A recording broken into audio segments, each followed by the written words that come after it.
Cut the music. All right, it's 9 o'clock on a Tuesday. We welcome you in. Voluntary reaction as for the second time in the Josh Heupel era, Tennessee has been walked off in the Music City Bowl against a craptacular Big Ten opponent. We welcome you in.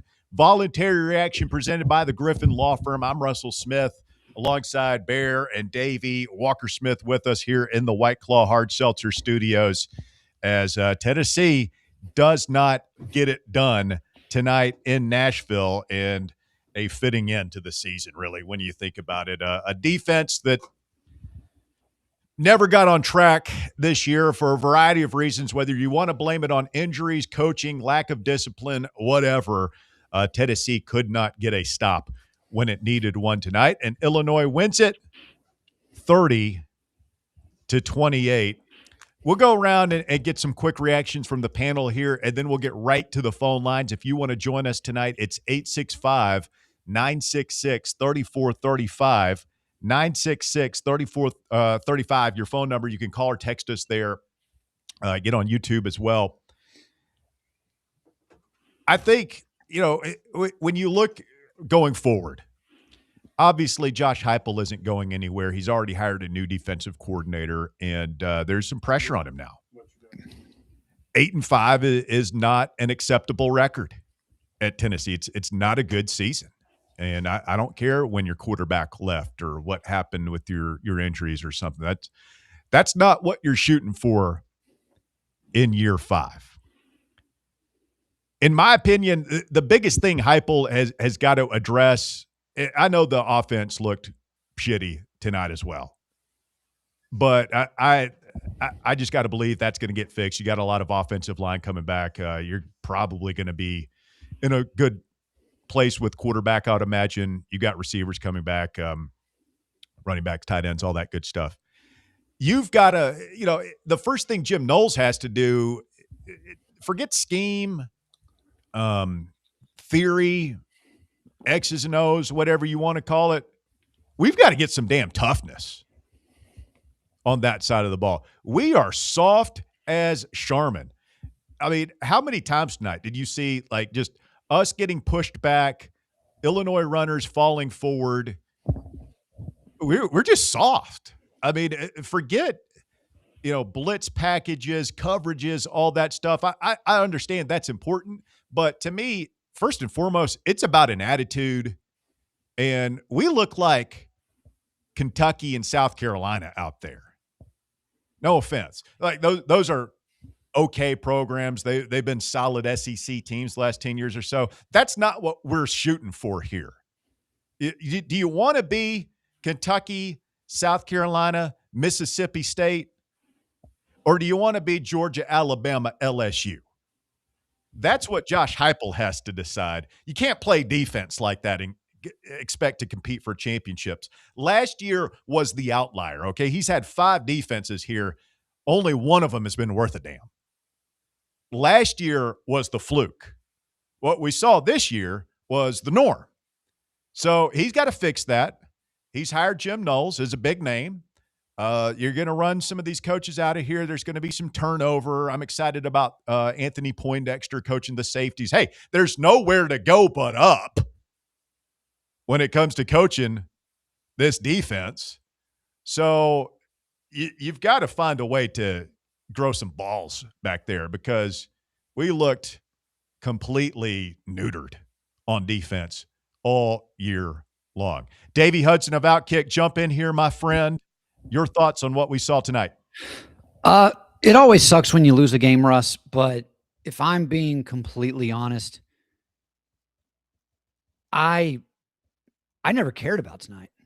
I like bowl games are meaningless now. I do want to say what you saw tonight will have absolutely zero impact on this offseason and next season.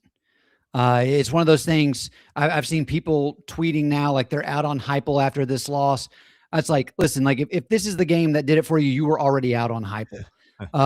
These bowl games, it's shout out to the Ball for Life Facebook group, by the way. Those people are going through a range of emotions tonight. Are they learning that Tim Banks was not in fact calling the defense? There's that guy. There's that guy who wants to fire Tim Banks. There was also the guy who thinks that Jim Knowles is not an upgrade based off what he saw tonight. Okay. But, I mean, it's one of those things where you're going to have these opt-outs. One of the things, like, I always tell people this whenever it comes to a betting situation in these bowl games, really, it's not who's the better team. It's who actually wants to show up. And we saw throughout most of this game, Tennessee was not willing and not really mentally prepared to come into this game, which you can say is a problem, but like I said, it doesn't matter. I'm not taking anything away from this. I mean, we can definitely have the conversation on what this team needs to upgrade going into this year based off what we saw this regular season. But I did not, my heart rate did not spike one bit during this game as far as interest in like, oh man, is Tennessee going to be able to pull it out? This game was meaningless, but we're going to have fun tonight on VR. Bear, Davey says it doesn't matter. I'm kind of pissed off, to be honest with you. Where are you at? I mean, I am, but I'm not. I mean, we were down, if you take a step back and you look, on one side, you've got all the opt-outs. We're missing our 3 best defensive players. The fact that, if you're not in the playoffs, these games really don't fucking matter anymore, man. I'm sorry. Am I taking crazy pills here? Did we have a T on the side of our helmet today? Was this game on TV? Were they keeping score? Well, if you wouldn't interrupt me, I was going to go. It matters. I'm pissed off. I was going to go the other side of it, which is, yeah, it sucks, and it's more the same old bullshit. Sloppy, undisciplined, wrong angles, can't tackle, can't get out of our own way. I mean, step on the guy's foot, give up a strip sack for a touchdown, miss one more damn field goal. Fuck, Gilbert's gonna get savage tonight. He's gonna get so just roasted. Oh, he's just gonna get just brutalized. Hey man, go get this defensive stat. Tell William Inge, cut him the check right now. Don't put him on the bus. And hell with it, man. Willie Martinez, Rodney Garner, get them all out of here, man. It is time to start over. Whoa. It is time to start over.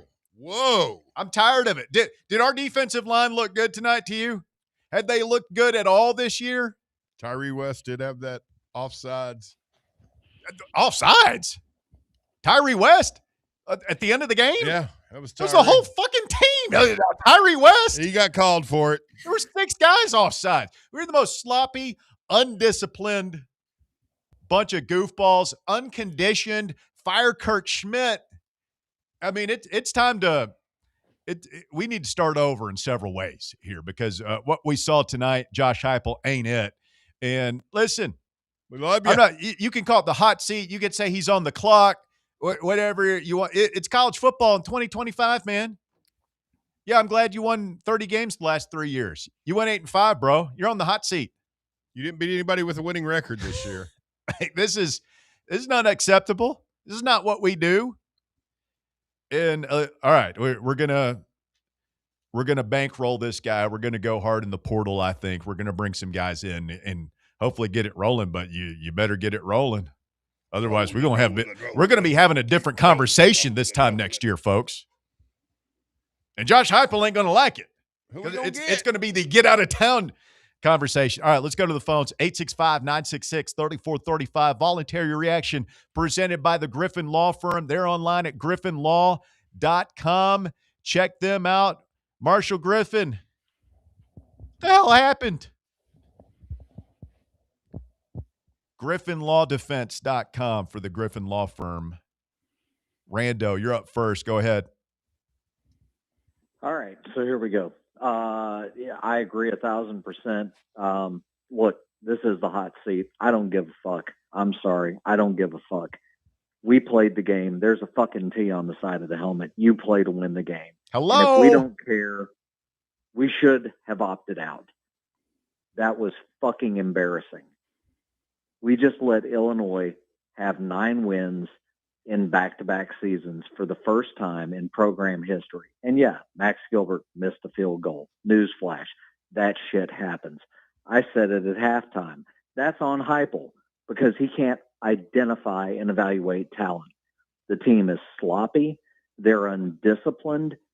I mean, good God, the mistakes, the softness, the Charmin bullshit. And he won't get in a referee's ass to save his life. And the defense plays the same way. I'm sorry. Look, this time next year, he loses 4+ games. Get the fuck out of town. I'm sorry. Get the fuck out of town. This is not what we are paying $10 million a year for. Am I wrong, Russ? College football is stupid, man. Guys are fine. James Franklin is number 2 in the country. 4 weeks later, his ass is gone. Brian Kelly is cruising along. He's got a Heisman winner. He's got a top 10 team. 2 months later, he's gone. It just changes on a dime. Josh Heupel has Tennessee in the college football playoff last year. A year later, he better show us something or he's gone. And it's the truth, man. Like, you could say, oh, that's stupid. We used to suck. He brought us back. Fine. This is a what have you done for me lately business, man. And he ain't done much lately. My thing is this, and my group that talks during the games has said this, and correct me if I'm wrong. Feel free to contradict me if you feel differently. We are an unserious program right now. We are not a team that takes shit seriously.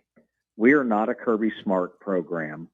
We are not a Nick Saban program. Shit, we're not a Kurt Signetti program. We're not a Ryan Day program. We're a program that goes out there and goes, oh, okay. Well, we're going to show up. We're going to play. Okay. Well, we're not really going to play defense. We're not going to play discipline. We're not going to turn around and have our DBs look for the fucking ball. Oh, my God. I've never seen, I don't know what Tim Banks and Willie Martinez has been teaching them guys. Clearly nothing, Russell. On that Clearly first none. touchdown drive from Illinois, when we had Beasley covering the end line, I mean, he's literally out of bounds. He's covering the goalpost. It's like, dude, like, what are you? I mean, I'm not Newt Rockney over here, but you have to be in with a bounds 15-yard cushion to all play night. defense. Like, you are out of bounds, son. You're not covering. 15-yard cushion. 15-yard cushion all night. Randall, I'll push back on the not a serious program comment. You listed 3 national championship winning head coaches, one of which in Ryan Day has the money and more resources. So if we really wanted to say who's serious, it's we could point the finger at our donors for not giving enough money, which at that point you then could also point back at the fans saying they're not giving enough money. And we know how that all goes. But listen, like Indiana got lucky. They hired Kurt Signetti and it worked out. And the guy might be able to win them a national championship this year. It's great. I mean, I'm not going to sit here and say they're a serious program. They're doing great these 2 years with him, but they were one of the losingest programs ever. Sometimes you need a little bit of luck, and that was not what happened for us this year. And there are a lot of things we can point at as far as like the coaching, some of the players we brought in, as far as the talent evaluations you're talking about. I'll give you that. But whenever I do look at what Tennessee is investing and what they're willing to spend, even if people think they're overspending, I can't say we're not a serious program when you look at it from that light. So, Davey, that's fair. That's fair. Look, you guys are going to have many people behind me. I'm not going to monopolize the phone line tonight. I will close with this. We've got 8 months to get ready, to evaluate, to go get some pieces and put them in place and get ready for next year. I think next year is a turning point for Josh. 100%. It is a turning point for him. Things cannot go the way they did next year, and we can't blame it on injuries next year because that's not going to fly. With that said, I haven't talked to a lot of you in a while. Merry Christmas past to you gentlemen. Happy New Year. I love you all. We will talk and bitch and cheer about basketball soon enough. Saturday. I am more than Saturday. Yeah. Yeah. Thanks, Rando. I'm more than ready to move on from football, guys. Love you.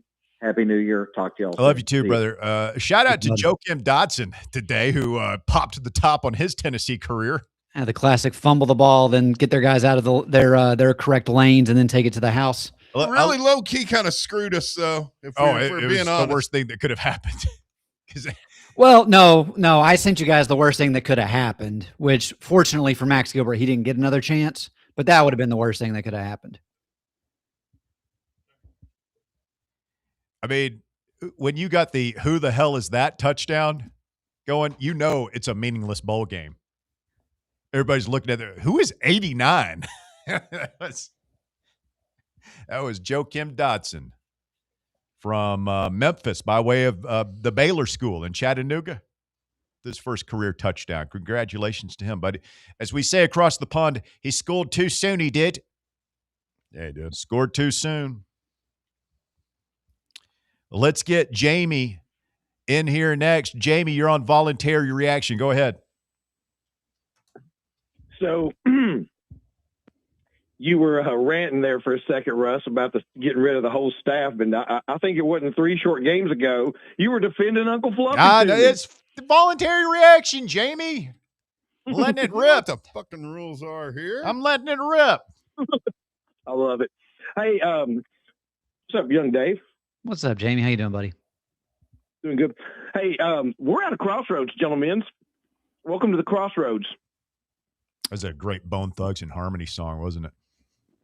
Please elaborate, Jamie. Well, it's like some rando dude just said, we're y'all didn't agree with him, but he did bring up some good points about not being a serious program. I do know that we're spending some serious money, but when it's game day, before the season, and between the games, we look like a serious program. But when it's game day, one thing you can count on us to do is to be undisciplined. And that you're not winning no championships like that. And, I was thinking earlier tonight, the way our luck runs here and the way the football world runs, as Heupel will stink it up next year and get fired, and he'll be Ohio State's new offensive coordinator. Because that's just that guy's the best offensive coordinator in the country by far. Sorry, head coach, but great offensive, but probably the best offensive mind in the country. I mean, yeah, I mean he's on the clock now, man. I mean he's got to show us something. I think this fan base is grateful for him for helping get this program up off the mat. But I mean, it's past time now, man. He's making $9 million a year. It'd be one thing if he was over there driving a Subaru to work, but we're paying for filet mignon here, and we saw chuck steak tonight. Sure, and we're paying for Wagyu. Yeah, and what a tough year for Heupel to have to be on the hot seat going in. This game right here, it really put him in a bad spot because now he's got to go in there and find a way to get 8-9 wins next year against that schedule with Texas, Bama, Vanderbilt. Hello. Oh, it's brutal. It's brutal, man. And so, when he can't get off the mat, he's going to be, we're going to be sitting there having Danny Dimes, explain to us why the guy who just went 8-4 out of the MAC is going to come in here and get it done. And for us to pay, a talent tax for it. But I am going to defend you a little bit, Russ. It was the power tee on the helmet tonight. I don't care about all that shit. I mean, it's a game, and I'll tell you why it matters. It may not matter tonight because it's a bowl game against Illinois and we lost. I guarantee it for all y'all that are kind of poo-pooing it. If we'd have won the game, it'd have mattered a little bit. But when you look back at the record books, like, winning over New Mexico State, UAB, and ETSU, we don't care about that. And apparently Illinois either. But when you go back and you look, you're flipping through the record books and, determining what programs are serious programs, those wins add up. They add up. Those are wins, every year that you kind of count on that, those are the hidden wins that separate you from the Illinois of the world. And like you said, Russ, the Georgias and the LSUs and Alabamas. I mean, that's sure. That's the fine details in what we're trying to do here. And that's what burns me up over the last, 5 years under Heupel. I think we have one of the best offensive guys in the world. And I wish he would learn on, somebody could help him figure out how to become a better head coach. Him over there, did y'all notice how he got upset at that when they did the review again on the third and what was it, third and short, and he got out of bounds. He looked like he was upset. It's like, does this guy have any idea what's going on the field in front of him? I don't know. I maybe I'm just picking now. I was just like, what is he possibly upset about? They upheld the call. And I'm telling everybody around me he'll listen. I said, you need to let him score right here. You need to let him score right here. And it's just the lack of coaching. It's the lack of strategy around anything other than offense is amazing. And it's weird. Thank you, Jamie. Great seeing you earlier today. Thanks to everybody who came to. We had a terrific watch party. I mean, if it doesn't matter, why play the game? Why go? Oh, you get a check. The players get paid. They get paid for the bowl game? Yeah. How much? Not a ton, but like if we had guys opt out. Yeah, which I will say, listen, us winning that game, like the other thing too is I'm fine with the decision for now, if this was a college football playoff game, I'd have a completely different take on it, but I'm fine with our guys, Colton Hood, Chris Brazzell opting out of this game because their value being drafted potentially in the first round is much more valuable to the university than us winning this game.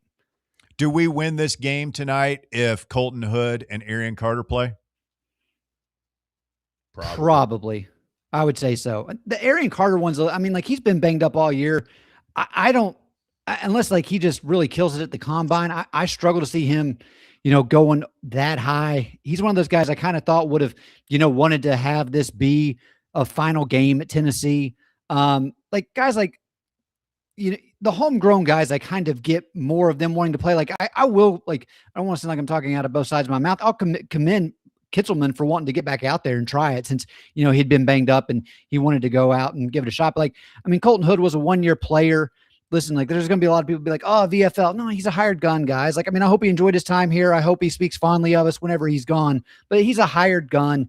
Go get your money in the NFL, get drafted highly. Let's put it on a graphic, get that next top tier cornerback. What's the guy's name? It's down to us in Alabama. You need players like Colton Hood, Jermod McCoy going in the first round to land those elite type of guys that are then going to help us out the end. Well, all these guys are hired guns now. None of these kids give a damn about Coaches Tennessee. and players. And it's not a Tennessee-centric thing. Like, you think the guys that are playing for Alabama in the Rose Bowl on Thursday give a damn about Alabama football? Do you think any of them could even tell you who Joe Namath is? I think there are a couple of guys, but to your point, majority of them, no, they don't. I mean, it's all a paycheck to these guys. And I don't know, like as far as we should have let them score, I think that you could have made the argument on 3rd and 1, maybe just let him score there. But if they're a smart team, and they are, guys probably going to fall down at the 1. I don't know that it matters. If you're going to let them score, I almost feel like you have to do that when they have it 1st and 10 at the 18-yard line. I feel like you just let them score then. Then that would have been crazy, but like, we all knew they were picking up that first down, even at 3rd and 6, even before the offsides. Yeah. We all knew they're picking that up. Yeah. With Jamie, it's one of those things where you try to find the positives through the silence. The fact he did not mention Heupel's strategy on calling timeouts makes me think that he agreed with that strategy. So in a way, that's learning from Heupel is how I think Jamie would put that. I don't think he's very good at it, and it's weird. Oh, he's not, but I didn't have a problem with the night stuff. Yeah, the first year or two of the Heupel, I thought he was great at it. I thought he was aggressive. I thought he was really good at saving timeouts and pushing things and being unexpected, keeping I thought he was fantastic at the game management, and this year was just a train wreck. So I don't know if it's just a this year thing. I know he had some moments last year as well, but like, I've never been I know some people are like, well, you got to have a guy in the booth who's like you're going to have a guy in the booth that tells the coach when to take a timeout. Like, that seems kind of silly to me. I don't know of any teams that have that. Well, if it's just an analytics guy altogether, where it's like, hey, we're going for it in this situation. If that's the same guy who's looking at the clock versus like down in distance and given the situation, that makes sense, but not one analyst solely to like, all right, let's wait 2 seconds, then call it. Yeah. I mean, I'm with you. I don't think that was I don't think that lost us the game tonight.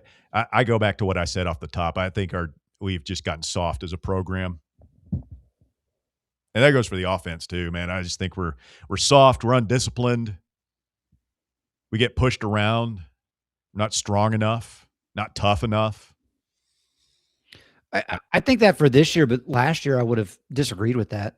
I mean, I know we ran into a buzzsaw against Ohio State, and you could just see the talent differential there. But I mean, what was the thing last year where it's like you felt comfortable anytime we were in a 3rd and 1 or a 4th and 1 that our defense was going to get the stop?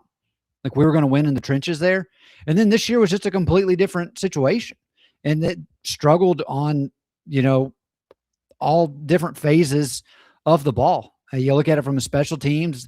I mean, the offense was, able to keep the passing attack going for most of the season. But even there, you still saw that the offensive line struggled to, pick up some down and distances when it really mattered.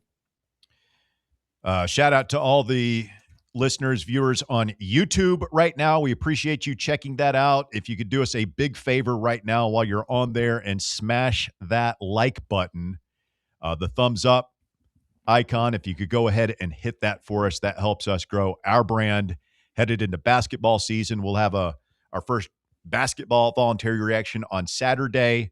So hit that like button and subscribe to the channel while you're at it. Like and subscribe at the Fan Run Sports YouTube channel. Thoughts and prayers to Bennett Warren. That looked scary, man. Did they send him over to Vanderbilt to get him checked out? Yeah, I believe he's being airlifted right now. They had the helicopter. You have to get a big helicopter. That looked scary, man. He was down for a long time. Mm-hmm. Hope he's okay. Hope he can walk straight. It's a little bit of a different situation. I mean, he's never had to do that following a kickoff return for a touchdown. So that's uncharted waters right there. Never had to do what? What are you talking about? He's never had to fake it after, a kickoff return for a touchdown. Because the last time that happened, You can't say that. was after Velus Jones, which he wasn't even on the team when that happened. The guy was I don't know what writhing you're in saying. pain. Yeah, Davey. The accidental kickoff return for touchdown was great. Oh, he fumbled Even though that it may ball. have, it very well may have cost us the game.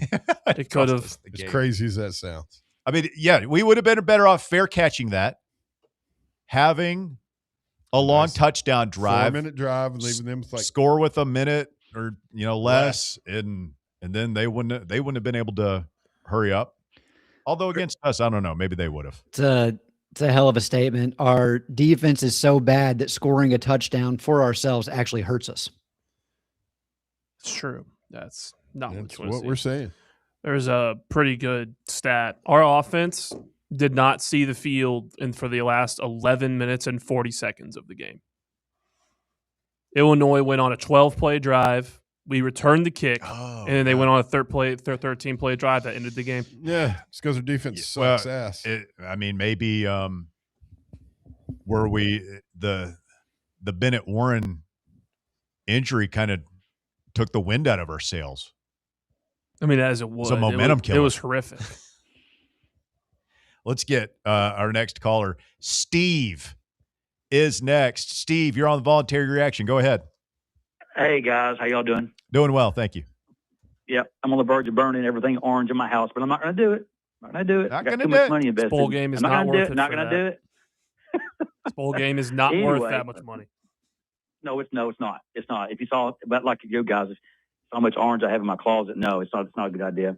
I was just going to, y'all talking about the kickoff return. That's probably the first kickoff return late in the game I've ever seen that actually lost the game for us. I know it sounds crazy. In theory, it really didn't, but it kind of did. But, if you'd have told me that we're going to give the ball back to them with 5 minutes to go in the game, and we've got 3 timeouts and the 2-minute timeout, 4 timeouts total to at least let them kick a field goal and get the ball back. I mean, the odds in your favor, right? I mean, that's how bad the defense is. They're able to just sap that clock, take a second, third, even fourth down, and just drain the clock dry.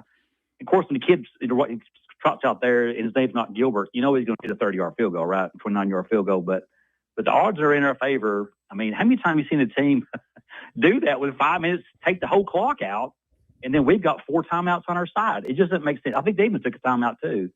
But I don't recall, and I don't study stats or anything, but I don't recall that happening a lot that I've seen. You know what I'm saying? Of course, I mean, that shows you, I know our defense is, I know, blah, blah, blah. We're in their second, first string team, but I mean, those guys still are scholarship guys, and most of them, they're getting paid to play, and a lot of them are so far out of position, taking bad angles, just I don't know. It was just a bad game all around. But, I'm surprised. When it was 28-27, I told my son, I said, son, I didn't think we'd ever see that. I don't think we ever see them ahead at all, in the game. But it did, finally got ahead, but it was short-lived. But anyway, I'll let you guys go. But I just wanted one quick thing. I wonder how much Max Gilbert's Uber bill was back to Knoxville tonight. Anyway, you guys have a good night. Poor Max Gilbert. Isn't he from here? Couldn't he just stay at his parents? He'll stay at his frat house. He'll be fine. Poor Max Gilbert. He was the most accurate kicker in Tennessee football history. He certainly was. I don't think he is anymore. He's actually from Memphis. What class is he in? Is he junior? This is his sophomore season. We got 2 more years of Mad Max, sophomore? baby. All right. Would That's is awesome. it a lot of people want to go in the portal, Davey? What do you think? Bring Max back? I'm not saying you. Wasn't he a higher rated punter out of high school than he was a kicker? No. I am by no means guaranteeing him the job. I would definitely go out and get somebody in the portal for sure at the kicking position.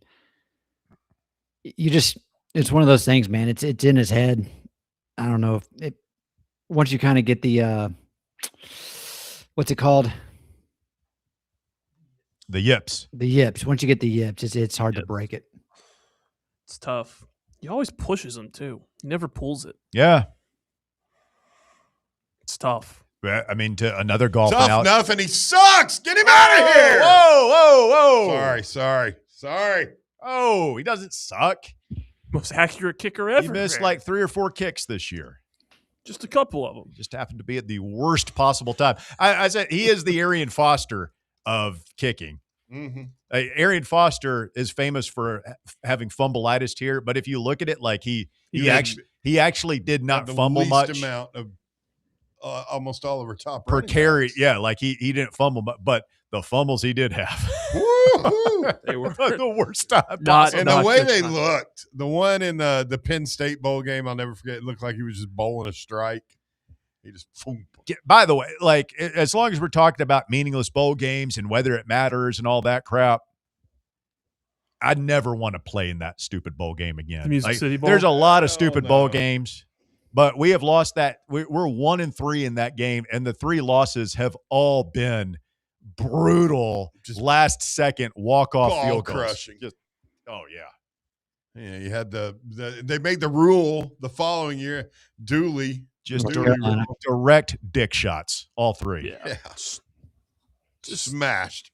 right. Smashed. Just a couple slaps right across the face. Or a little slap. Just a Yeah, slap. Always have that Right across Nebraska the damn win. face. It's getting kicked right in the Oh right yeah, in the Dave. gonads. Who can forget Butch Jones being carried off the field after Derek Barnett set the sack record against Never Nebraska? forget. They That was his moment, Butch Jones. bullshit. His moment. That's the thing. It's like you look at these bowl His games. field. So he called timeout so that he could celebrate that moment. They reference the Indiana win, which was like our last time coming back from 10+ points, and it's like what happened to Pruitt the following year? Ugh. 3-7, Ugh. worst programs worst season as far as being in the dumps. Imagine how bad it could be. Just remember Pruitt. Vandy Randy is next. Are we really? Go ahead, Vandy Randy. Hey guys, why so down in the dumps? Because we're a real football program and we're going to bounce back from it. When we have bad season, it's not like you guys when you have a good season and that's the outlier. Like we expect greatness around here. We expect victory. So when we lose a bowl game, yeah, it hurts. We get upset about it. I know you can't identify, but we're going through some stuff right now. Why did Ozempic not sponsor this bowl game? I mean, as much as I hate Bielema- you, Dandy Randy, I mean, good. that is a It's really pretty good question. It's pretty good. Bielema makes Hypo look fit. Okay, they had their perfect opportunity to sponsor this bowl game, but I mean, in my mind, this is a moral victory for you guys. I mean, you played the Illini a couple of weeks ago at Bridgestone. They beat you, I think, 75-62. So it wasn't really an embarrassment. I mean, you kept it close. And while your fans are in Nashville, for you guys that are staying the night, there's plenty of time to go downtown in the morning and get your Vanderbilt gear. I think Either that or get a date with Pavia's mom. I hear she's down on the corner of Broadway and Demumbrian. Oh, come on. That's Whoa. Come Listen, on, man. personal appearance is not show fodder, Vandy Randy, and moms are off limit, Bear. Please, a little decorum. We'll get off. Okay. A little All decorum. right. That voice sounded very familiar. That was the voice that was telling me how Forbesy was going to bury the doors with Wake Forest's excellent basketball team, and then went out and got beat by 31 points. Was I hearing things? Hey, Vandy Randy, why don't you take your Vandy gear and stick it up your ass? Get out of here. Hit the bricks, boy. What the hell are you doing? A Tennessee show trying to troll at 9:30 on a terrible. Tuesday Hey, night. if you- Unacceptable. Get a a job. new damn phone if you're going to do it. That sounded like garbage. Isn't You it? got a soup can down there? Isn't it past your bedtime? Ah, grief. Get control of your city, Davey. Oh God. New Year's is right around the corner, man. This Get place control is of your town. it's about to be a shithole. Speaking of the mid-state, Jesse is in Nashville. Go ahead, Jesse. Guys, Yeah. first off, we all may be pissed, except maybe me and Davey, because as he accurately put it to start the show, this game meant nothing. The season's been over since November 2nd. Regardless,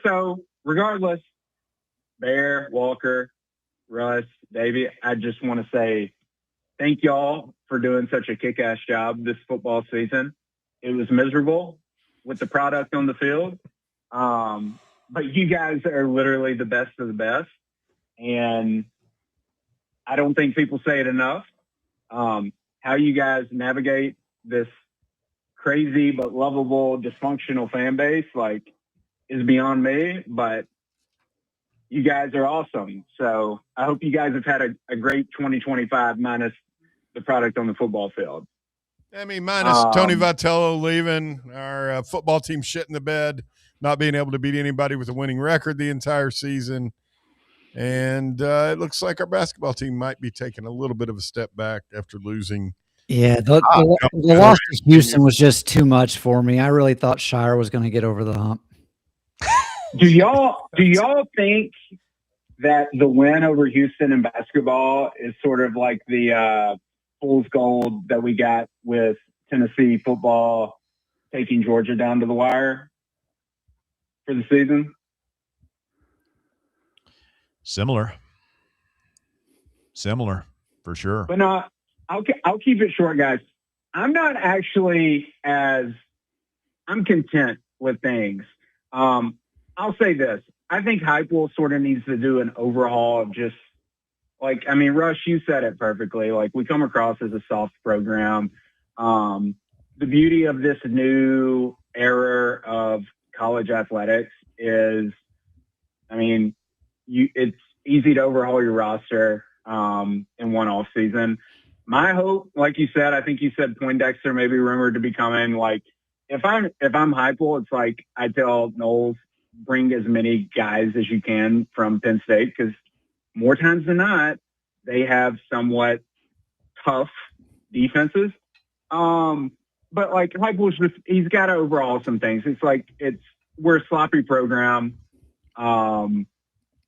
It's been the theme of the year. No need to harp on it. I just wanted to get on after the game and say thank y'all for all y'all did this football season. I know we're going to translate into basketball and then subsequently baseball. But the only other thing I can think of is, maybe we need to check Heupel's resume or transcripts, because his game management decision-making this year made me think he probably went to a certain quality Leering Center daycare from Minnesota. Y'all have a good night. Go Vols.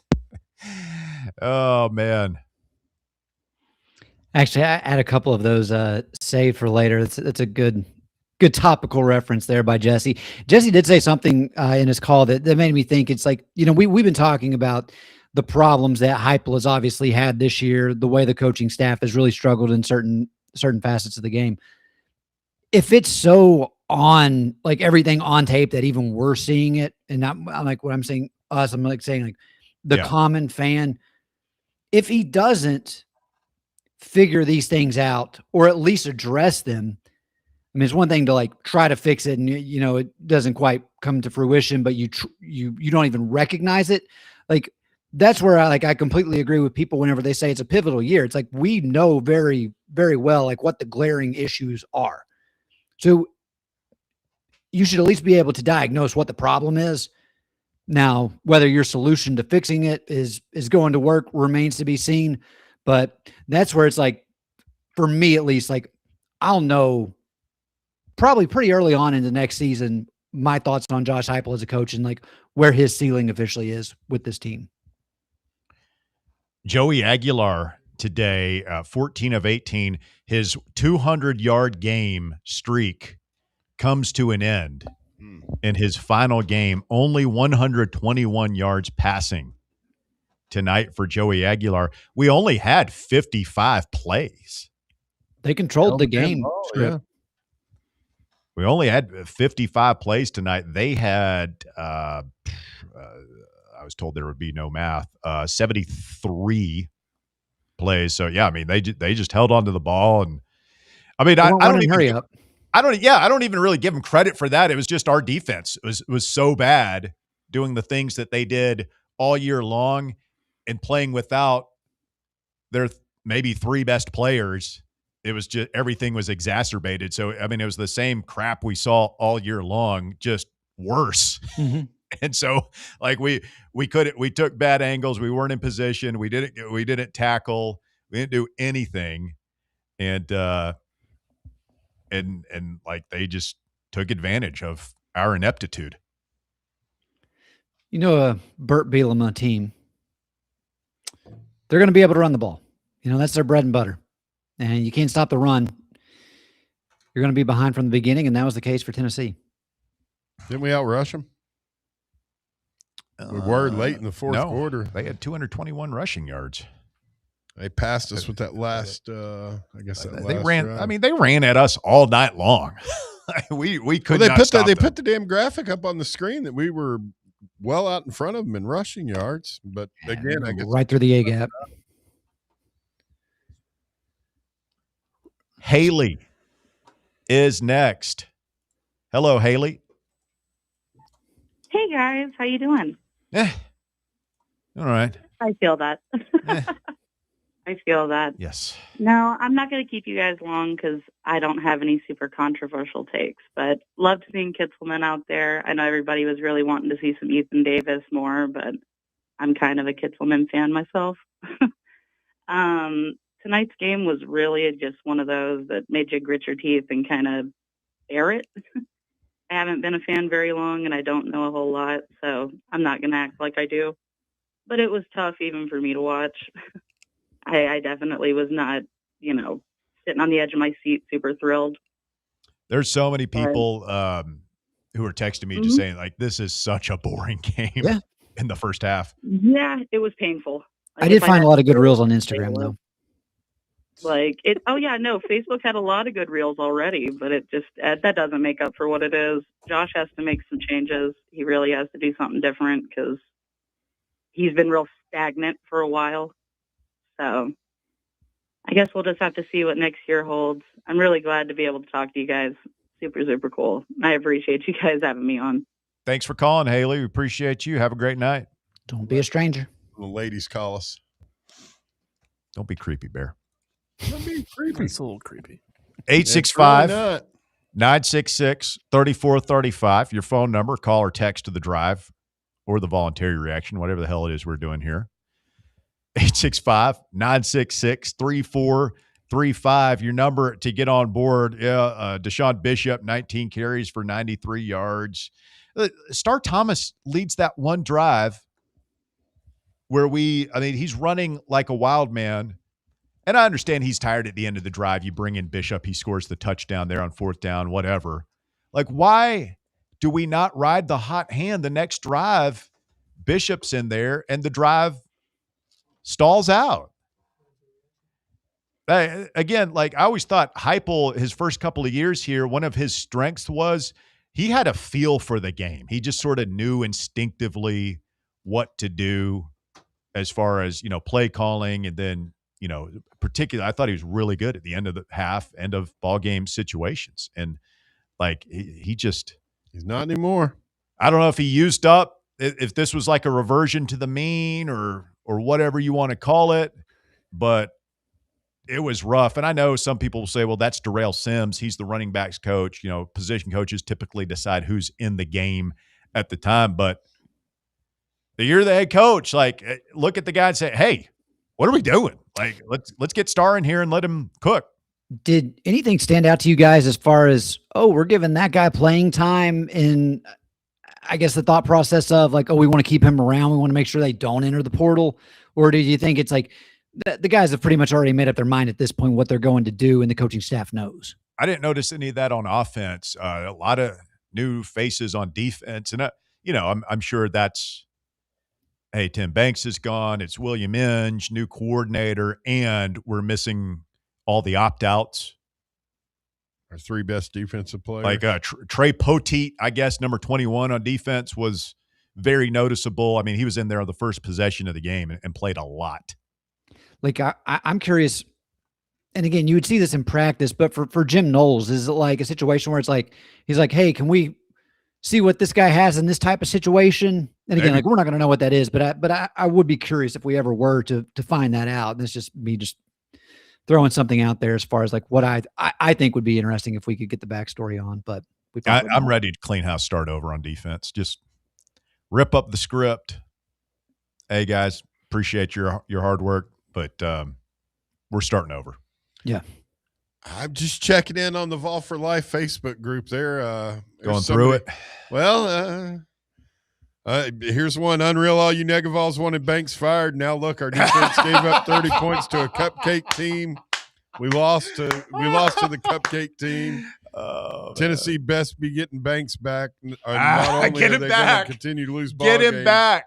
but most importantly, are they going to lose a fan in 3, 2? Oh no, we lost. If you stuck through lifer, if you stuck through everything that this program has thrown at you for the last 30 years, you're going to quit over this. And that is what finally you're just like, I've had enough.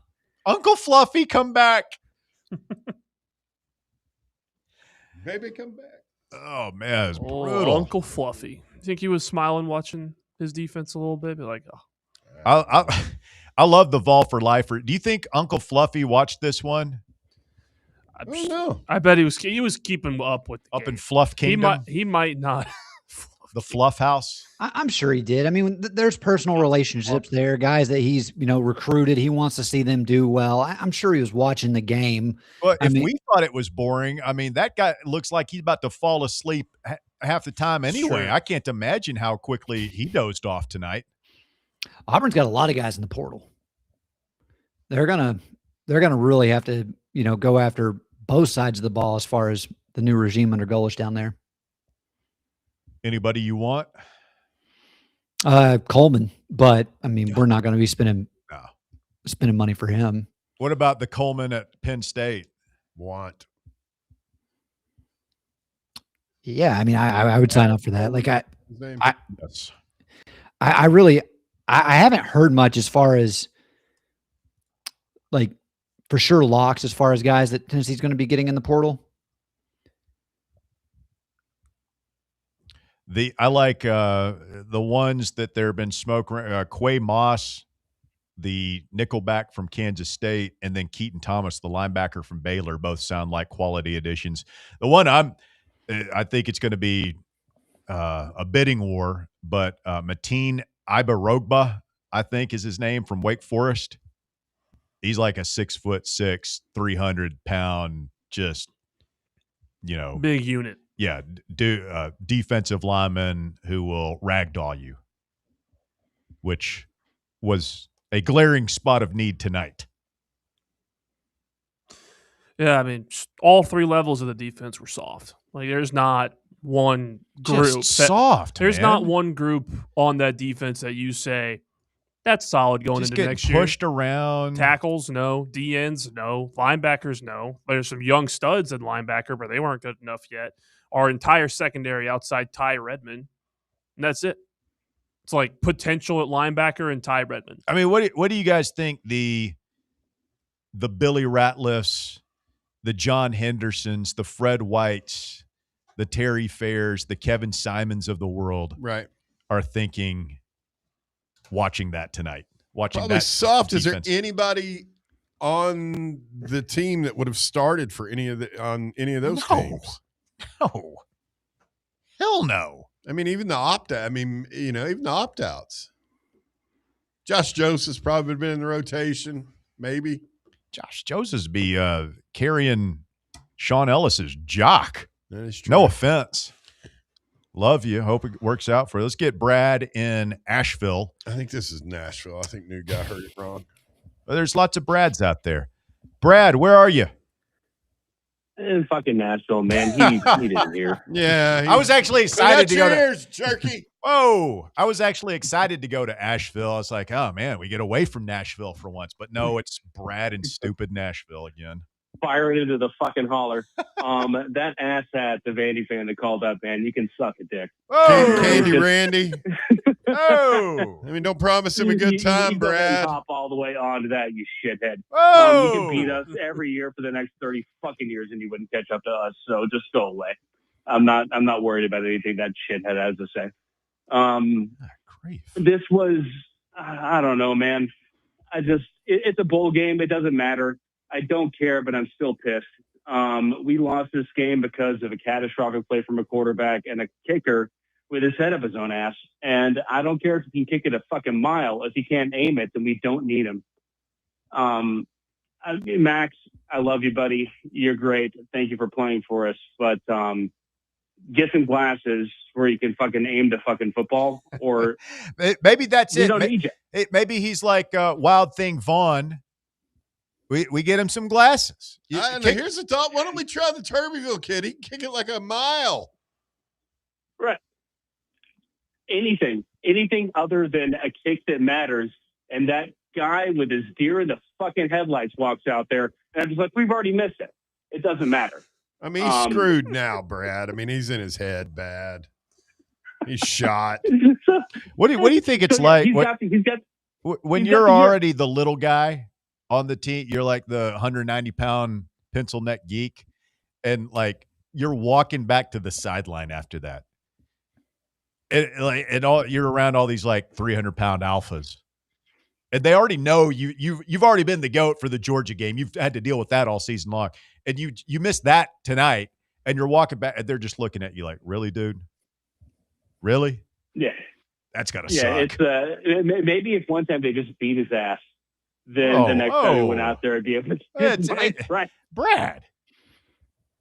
We're not advocating physically assaulting our players. Sick of it, man. Yeah, well, hey, man, it's locker room justice. You just fucking lock it out justice, one time. Full Metal Jacket style. Not a murder. I didn't say murder. I didn't say murder at all. I just said you tune him up. It's fine. Tune him. But what does that mean? Tune him up. You never heard that before? Tune him up a little bit. Some light bruising. Light bruising. That's right, man. You get the phone book and put him against the wall or whatever, so it doesn't bruise. It doesn't matter. Penalties in the locker room. Hey, you guys never gotten? You never? Never mind. I don't know. It's whatever. Like, we had our chances. We could have played the clock better in the second half. Yes, it would have been better if the guy running back the kick for the touchdown would have taken a knee at the 5-yard line and just do the Madden freaking I'm playing online football thing where you're just infinitely aware of the clock and play it from a third-person perspective. But it's just, we're watching this thing go down. We scored that touchdown and they started going down the field. And I was just like, it's already over. I know exactly how this game's going to end. And it's how it went down. But it makes me sick watching it. I don't know. Well, I'm sick to my socks, man. Nowhere to go but up. I don't think it could possibly get. I mean, this was Sinceri level bad. This was 2017 level bad. This was Pruitt level bad. We've seen this before. It'll get better. I don't know if it's reasonable to. I hope. Yeah, I don't think we're going to be back to where we were in 2024 next year, but it'll be better. And Heupel's got to fix the rest. I got more faith in the guy that we got bringing in than what we had taken out. And the fact that what failed us tonight is why we fired the guy that's gone is, it tracks. We lost today because of the reason that we fired the person that we're kicking the F out of here. I don't know, man. We've heard all this shit before, and we ended up with Sinceri. Everybody thought he was going to be the second coming. The Mid-States is different than the dude coming from freaking Bama. I feel like. I don't know. I mean, you got what was There it the is. guy's name? Oh God, he's with Botch. Shoop. Shoop. Shoop-a-doop. Shoop-de-doop. Shoop. How about Go ahead. Sorry. what, Walker, what was the line in the basketball game? 46.5. How these guys in Vegas? How do they do it? It's 18 seconds to go. But we're going to cover 105-54. Baby club ceiling at Thompson Bowling Assembly Center and Arena tonight. We're up by 51. At one point, they had Zakai on the mic for the broadcast. He was in town. He was getting shots up at Food City Center earlier this week. Please. Down for the TBA. holiday. I mean, You're right. he's So not that's in the fine. NBA. Can we get him back? Can he be our midseason professional addition to the team? Don't tell Calipari. Fuck it, man. Take it to court. Well, they tried. He tried. Let's see if we can get another injunction and knock that out. There's a judge out there somewhere that'll hook us up. I think Charlie Baker came out today. I don't know if you guys Yeah, had a chance to saw saw this. this. Find someone in He- Blount County. He said that if anyone that signed an NBA contract will not be able to come back. Yeah, until someone actually does it and then sues him for it, and then he'll just tuck his tail between his legs, like they always do. Thanks, Brad. Anything else? The kicker killed us. Aguilar, God bless him, has been a blessing onto our football program, considering the position we were put in.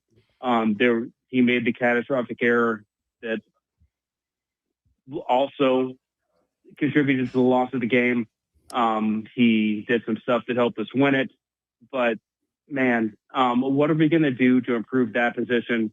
We just need to throw some money at someone with a golden leg. Gosh darn it. There's someone out there that we can find that can do this part of our game to where we don't have to bitch about this next year. But I love you guys. I love what you do. You're doing God's work, and we'll see you guys on the other side of the new year. Peace.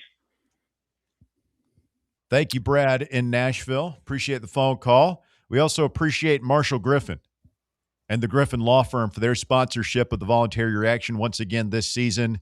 And we remind you, the Griffin Law Firm is your trusted ally in military legal matters. If you are in the military, if you know somebody who is, if you work for any federal agency, the DOE, the FBI, FCC, DOD, and you find yourself subject to adverse action by the government, perhaps you've been accused of a serious offense like fraud, assault, or DUI, or perhaps you're facing administrative separation, having to defend your security clearance or license against adverse action. The Griffin Law Firm is ready to represent you through that challenge, no matter the circumstances. If you're in trouble, they want to help. Let VFL, Marshall Griffin, and his team of experienced military attorneys make your problem their problem. For a free consultation, call them anytime at 888-707-4282. Their website, rememberthis.com. We couldn't do these shows without our sponsors, and show the Griffin Law Firm some love. They're online again, griffinlawdefense.com. At Griffin Law, your mission is their mission. Remember, remain silent, request counsel, call Griffin Law. Oh, man. We did not, offense did not take the field over the last 11 and a half minutes of the game. That's crazy. Question for the panel. That kick return. We knew it as soon as it happened. It screwed us. They ran 25 plays, and we never saw the ball again. For Both next those. season, would you take Joey or the field? The field being another quarterback currently on the roster, or somebody they could potentially land out of the portal, or even, Brandon coming in? I don't. So asking what we'd prefer or what we think is going to happen. What you would take? Not necessarily what you think is going to happen. What would you do? Did Joey show you enough this year where you would want him back if that was an option? If it was an option, I think Joey coming back will be smarter, because I think we realized watching this game that there are a lot more holes on this roster than we can afford to pay a quarterback $7 million and fix all those too. And you would assume Joey I don't would. know where you keep getting this $7 million. We aren't. Nobody's. I mean, All right, fine, your boy- $5 million, whatever it is. We can get Joey for about half the money and go spend it on other positions that we need. So I'd much rather have that option than going out and overpaying for a quarterback who might be marginally better. Here's the thing, man. We hear so much about Spire, one of the top 10, maybe top 5, maybe the best NIL collective in college athletics. We hear so much about Danny White and the great job he's done fundraising and getting Tennessee fiscally healthy here. And we don't have to pay these buyouts. We haven't had to do a buyout since Pruitt, and we didn't even really buy him out because we fired him for cause. So we're not like all these other schools that are paying these big multi-million-dollar buyouts to a bunch of coaches. So we should have money. And when you're charging fans these exorbitant prices and you're telling them we're going to tear down the G10 garage and you're telling them, well, you need a an entertainment district and all this stuff, fans just we just want to watch a win tonight. Put that money in your roster. There's a reason NFL practice facilities pale in comparison to any SEC facility. Vanderbilt has a better practice facility than the Titans, right?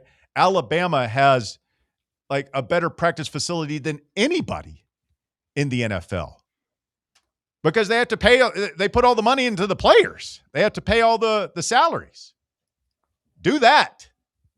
We don't need a family center, a basketball court at our practice facility. We don't need an entertainment district. Take that money and go buy a quarterback. We don't have all these we're not paying the buyouts. We haven't had to fire a coach in a long time. Go out there and spend that money on a quarterback, on a rush end, on 3 or 4 defensive backs, and an elite linebacker or 2. I realize I'm with you, Walker. I don't think it makes sense to spend $5.5 million on the quote unquote big name when you saw what we got out of Joey Aguilar this year. But you can't roll out there with a freshman or some no name out there. Go get a quarterback, man. Let's fix this thing and come out ready to rock next year because this fan base is getting hot right now. They're not happy with what they saw. It's not just tonight, man. It's been this way all season. The last couple of weeks, Vanderbilt, Oklahoma, Alabama. Yeah, just the sloppiness, the inattention to detail, the defense. They're not happy, man. Issues. Yeah, it's not cool. And beating the worst Florida team of our lifetime, beating their brains out in Gainesville does not cover up for that. No, it doesn't move the needle for me. Back to Nashville again. Jason is in Nashville. Hello, Jason. Nope, Jason dropped, buddy. Oh, thank God. Jesus. I hate to go back to I'm Nashville. sick of going to Nashville. Tired of it, man. Let's try Justin. Justin, you're on Voluntary Reaction. What's up, Justin? What is going on, guys? I'm outside of Nashville. He's in Nashville, too. He was at the game. I'm not in Nashville anymore, if that helps. You sound drunk. Are you driving? If that helps. I mean, hell, I'm finally thawed out from that thing. So, that was so cold. That was the game I think I've ever been to. It looked so cold. Justin said on the halftime chat that he was going to run out on the field and tackle Max Gilbert if they put him back in. Listen, Russ. Right now. Hey, now what now? Justin, you said what? Oh, I was ready to flick Bolly hard on that kid. I just imagine, we're lining up for the game-winning field goal. Max Gilbert his eyes are bugging out of his head. He's got that deer in the headlights thing. And then here comes drunken Justin Hannah ambling across the field, clattering into the guy. And then Jackson Ross, the crazy Australian holder, jumps on top of him and starts whooping his ass. And we're just sitting there like those. That's our guy. Here's Justin Hannah. Yes. Hey, listen. In all seriousness, we were in Nissan Stadium tonight. Rob Baronis in his current state is a better kid. Oh no! What? Too much? Too soon? soon. What are you Too doing? soon? Oh, I'm sorry. What the hell is wrong with you? That's not funny. The kid get kicked for shit. The kid get kicked for shit. I'm tired of him. Like, he has got to go. I mean, he's got to go somewhere. He can't stay here. I mean, like, I get physically ill thinking about him kicking a football right now. He cost us the game tonight. That is the Closing first time. game he cost us. You don't have to go home, but you can't stay here. Yes, he got to get the hell out of town. I mean, it's over with. I said that was just, it's pathetic. I'm with Dr. Vol. Even though, of course, has Dr. called in yet? We've not talked to he Dr. He might be in his cups right now. He might be underneath the table somewhere. He could be. Yeah, well, me and his nephew had enough courage to carry the fight up here tonight, unlike him. So, What do you expect from Dr.? He wasn't going to go to this game. Oh my gosh! No, he's got some sense. Yeah, he's smart. Yeah, well, actually, it was a Christmas gift from Otis one. So that's I'm trying to be I'm trying to be like a good. What's the matter? Your kids don't love you? Obviously, or I don't love them. For just sitting through all that. So That's the last big time game that'll ever take place at Nissan Stadium. Good times. Was this the biggest game Mike Keith ever called in that stadium? That's pretty funny. It's pretty good. Fantastic. I was thinking that tonight. I mean, it was obviously the biggest kick return ever in the history of the stadium. So, I think Mike Keith was like, I gotta go back. I thought I'd never have to go back to this stadium again. He might be like, I thought I left this place in the rearview mirror, and it just dragged him back. Can anybody call that some form of Music City Miracle? What's that? The return by Dobson.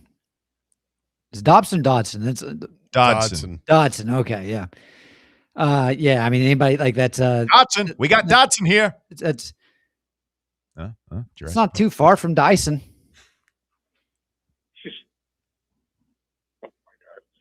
Oh my gosh! Well, guys, like I said, I'm gonna jump off here because I'm fixing to lose service up here, and I know that makes horrible radio. But I just want to thank y'all for the season, and I guess y'all doing basketball this year, right? Of course. Oh well, Saturday we're gonna have one after the game. Yes. Oh yeah. Well, after we call the Hogs, I'll give y'all a holler, man. Thank you, Justin. Let's get him out of here before he makes a Frank Wycheck reference too.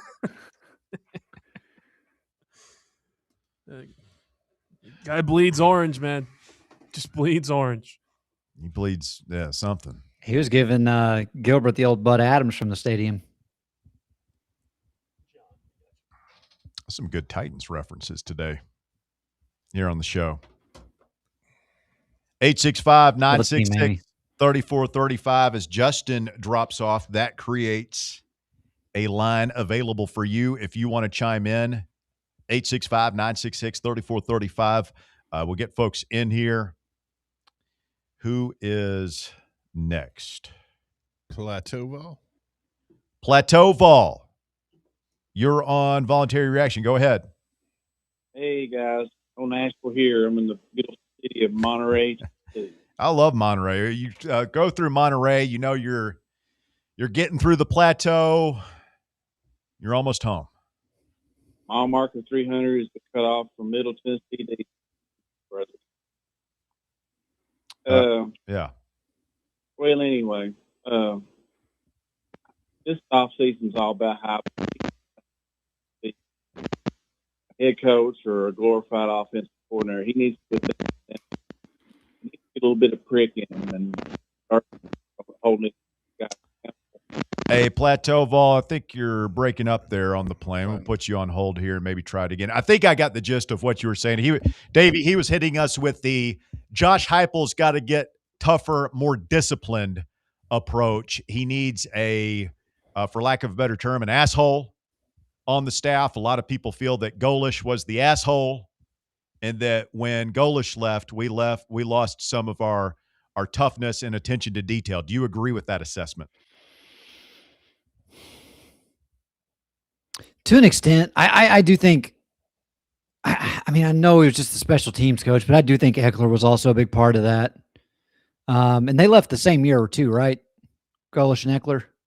No, Golish left after year 2. Eckler left after last year. Okay. It's all running together at this point. Wow. I mean, I still feel though, like, I mean, you look at it this year, the defense was just soft as we've been talking about. I mean, there's not a whole lot more we can add to it. It was one of those things. They didn't have an edge. You never felt confident. It's like, hey, they're going to get a stop in a meaningful situation. Who was the guy that had the edge? You know, that you're just like, he is that junkyard dog. I thought it was Aaron Carter.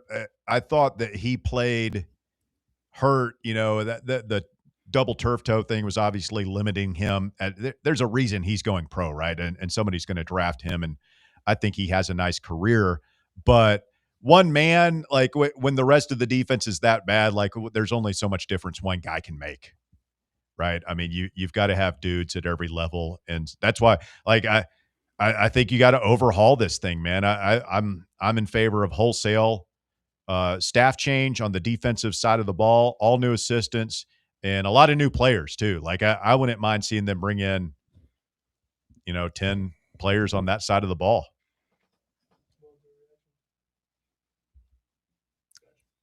I have no critiques to what you just said, Russ. They definitely need an influx of pizzazz. Just that fire and brimstone kind of coach. It's going to get you fired up.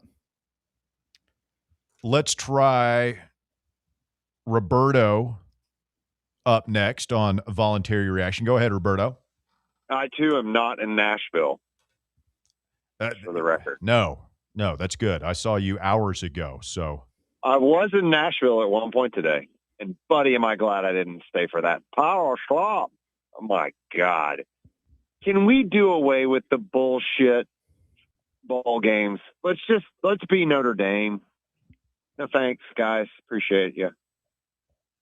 Can we just be Notre Dame for that way? Like, if we don't make a playoff, no, thanks, guys. We're good. Yeah, we're an elite program. Act like it. We're better than you. There's something to be said for that, man. Notre Dame cost ESPN $35 million by not joining the playoffs. And I know we don't have Notre Dame, by not doing a bowl game because they make playoffs. We don't have Notre Dame Hall, but we're probably worth $20 million. That matters to people. Stop putting us in that damn bowl game. Damn it. I hate that damn place. We played in it 4 fucking times. I will say the one thing Notre Dame has is they can't find them, or they won't find themselves for skipping out on the bowl game. Conferences can, if you are an SEC team. And the Big 12 find a couple of teams. I mean, if Danny wants to grow a set of huevos, how about thumb your nose at Greg Sankey like he does to us at every fucking turn? Nah, man, we'll take your damn fine. Fuck you. Like, I'm so over this stuff, man. I'm so tired of us being the scapegoat for all this crap that happens in Nashville. Are we ever going to win a fucking game there? Like, Bowling Green? Have we ever won a bowl game? Do we win the Dobbs year? Yeah, we won. Beat Nebraska. Beat Virginia 2 years ago. I'm in Nissan. Sorry, I know it's not playing there anymore, but you know where I'm going here, guys. Like, I just don't ever want to see us in that bowl game again. It's hilarious how many bowl games there are, and more teams ought to start saying no, thank you. Thank you, but no. I say go ahead and knock that building over and let the Titans play at Vandy next year. Let them play at Montgomery Bell. We're supposed to be in the new stadium next year. I'm not sure if you lined up the Titans and Vandy this year, who would have won that game, frankly. As a Saints fan, I tell you, Saints are still worse. But here's what I saw today, a whole bunch of players that really didn't care. Joey was out there at halftime. We were trailing, and he was like dancing, going into the locker. I'm like, what the hell are we doing? You should be pissed. Like, I know we got us an Uber deal, and I love Joey. If you want him back next year, that's fine. I think he's super, super, super duper limited. Like, he's a great long ball thrower. I think he's a tough guy. I think he can take a shot, and I think that's important, especially in Josh's offense. But what else? I mean, our best player is a walk-on from Carnes. The last time that was true was J.J. McCluskey. And I don't even know if he was our best player then. Like, I'm just so sick of watching this team across the board this year. They have potential, but they never lived up to it. And I think so many people, it's just undisciplined slop. It's power slop. I mean, it's just undisciplined slop, guys. It's just bad football. And Josh Heupel, it's completely on him. And until the day he takes it upon himself to admit that, has Josh Heupel ever claimed any part of a loss on himself, ever? I still haven't heard it. I'll be honest. I've so long ago stopped listening to his press conferences that I really don't have an answer for that. Isn't that sad, Russ? The great ones own it. Nick Saban always owned it. The great ones own it. He's not great. I'm not even sure he's damn good anymore. Like, he looks to have peaked. And if he gets us back to where we can go get somebody that actually gives a shit and is legit, that's fine. He's done his job. Give him his $10 million and send him on his way. Okay? But, like, you've got to get a lot better. And Jim Knowles, Bear, it might have been you comparing Jim Knowles to Sal Sincere. God, I hope not. But Jim Knowles did coach the best defense in college football last year with the best players, admittedly. So let's not throw stuff on his grave quite yet. And Russ, come on, man. Rodney Garner's the only coach who gives a shit over there. If you get rid of him, that's idiotic. See ya. Thank you, DR. Connor O'Gara, Saturday Down South, says Tennessee's best win this year was an overtime loss to Georgia. Ouch. Magic Mike says, Russ, I think we need some offensive coaching changes too. Those guys are just as much to blame. Can't go with you there. It wasn't pretty tonight, but I don't know that I mean, we didn't have any possessions in the fourth quarter. How many possessions did we have? We had like 5 or 6 offensive possessions the entire game. We scored 3 touchdowns, missed a field goal.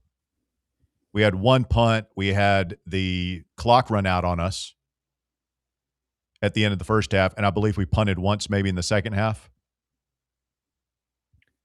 I do find it funny that in all the conversations talking about the coaching changes, when you look at every year up until this year, like Glenn Ellerby's name's not really been mentioned. No, and his offensive line, I don't know if they had a down year. I mean, this is the first year that we didn't average 200 yards a game rushing in the Heupel era. Like, we've generally been one of the best rushing football teams in the SEC under Heupel. And we weren't bad this year, but we weren't as good as we have been. I think part of that is like people just realize that these head coaches are attached at the hip with their offensive line coaches generally. I mean, Jeremy Pruitt and Will Friend and Glenn Ellerby ain't going anywhere. There's some people who don't like that. I personally don't think it's that big a deal. I think he's done a fine job here. But I think even the haters realize that Josh Heupel's not firing Glenn Ellerby. No, I think his spot is safe. And to answer your question, we had 4 possessions in the second half. All 4 of them started in the third quarter. We didn't have a possession start in the fourth quarter. Yeah, if you want to talk about the first and the fourth quarter, we only had 2 possessions in both those quarters. 1 each. Yeah. Let's get our next caller in here. DR Vol is up next on the Voluntary Reaction presented by the Griffin Law Firm. DR, what's up? You got detonated. You're going to have to call back. Oh, DR. Womp, womp, womp. Got blowed away. He'll be back in just a second, I'm sure. 865-966-3435, your phone number to get up with us. Do we have Marshall?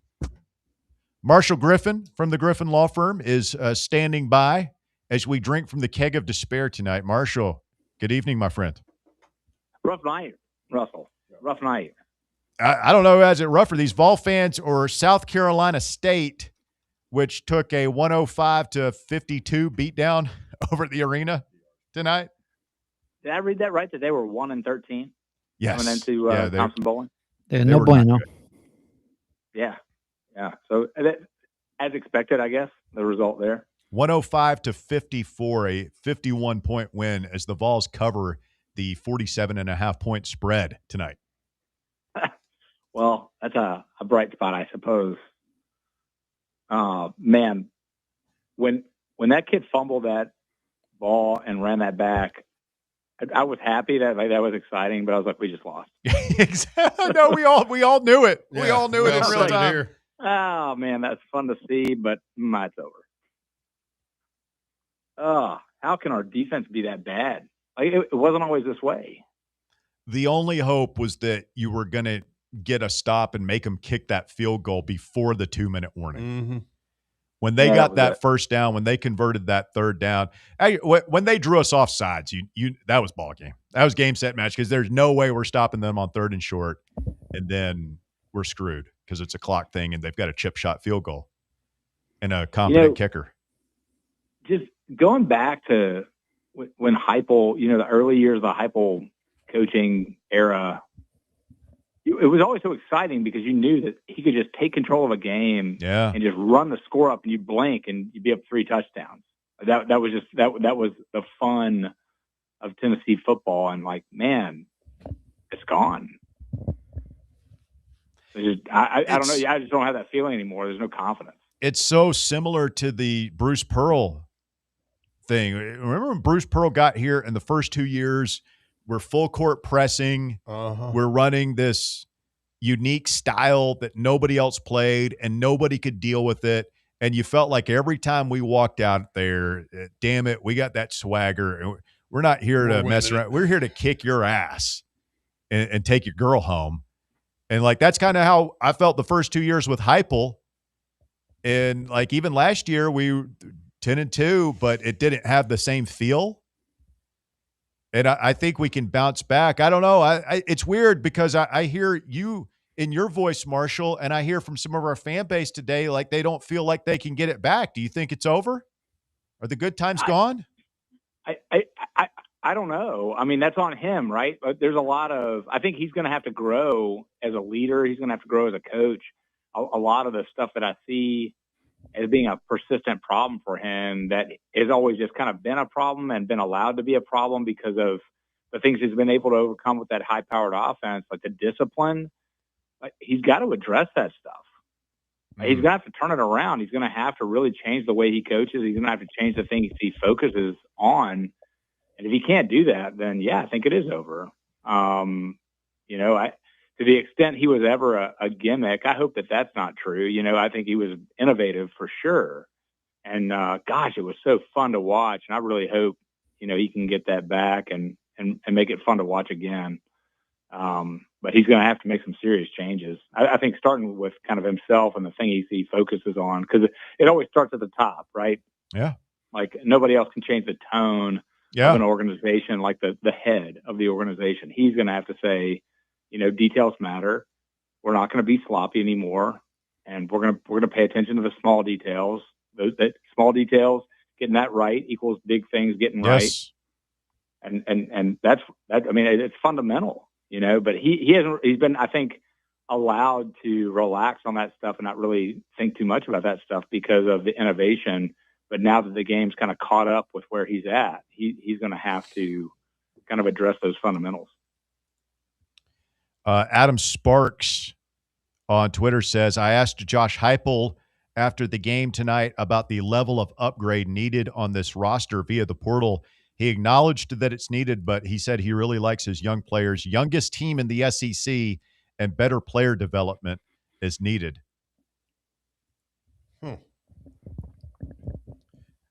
Does we were the youngest team in the SEC, does that screams Butch?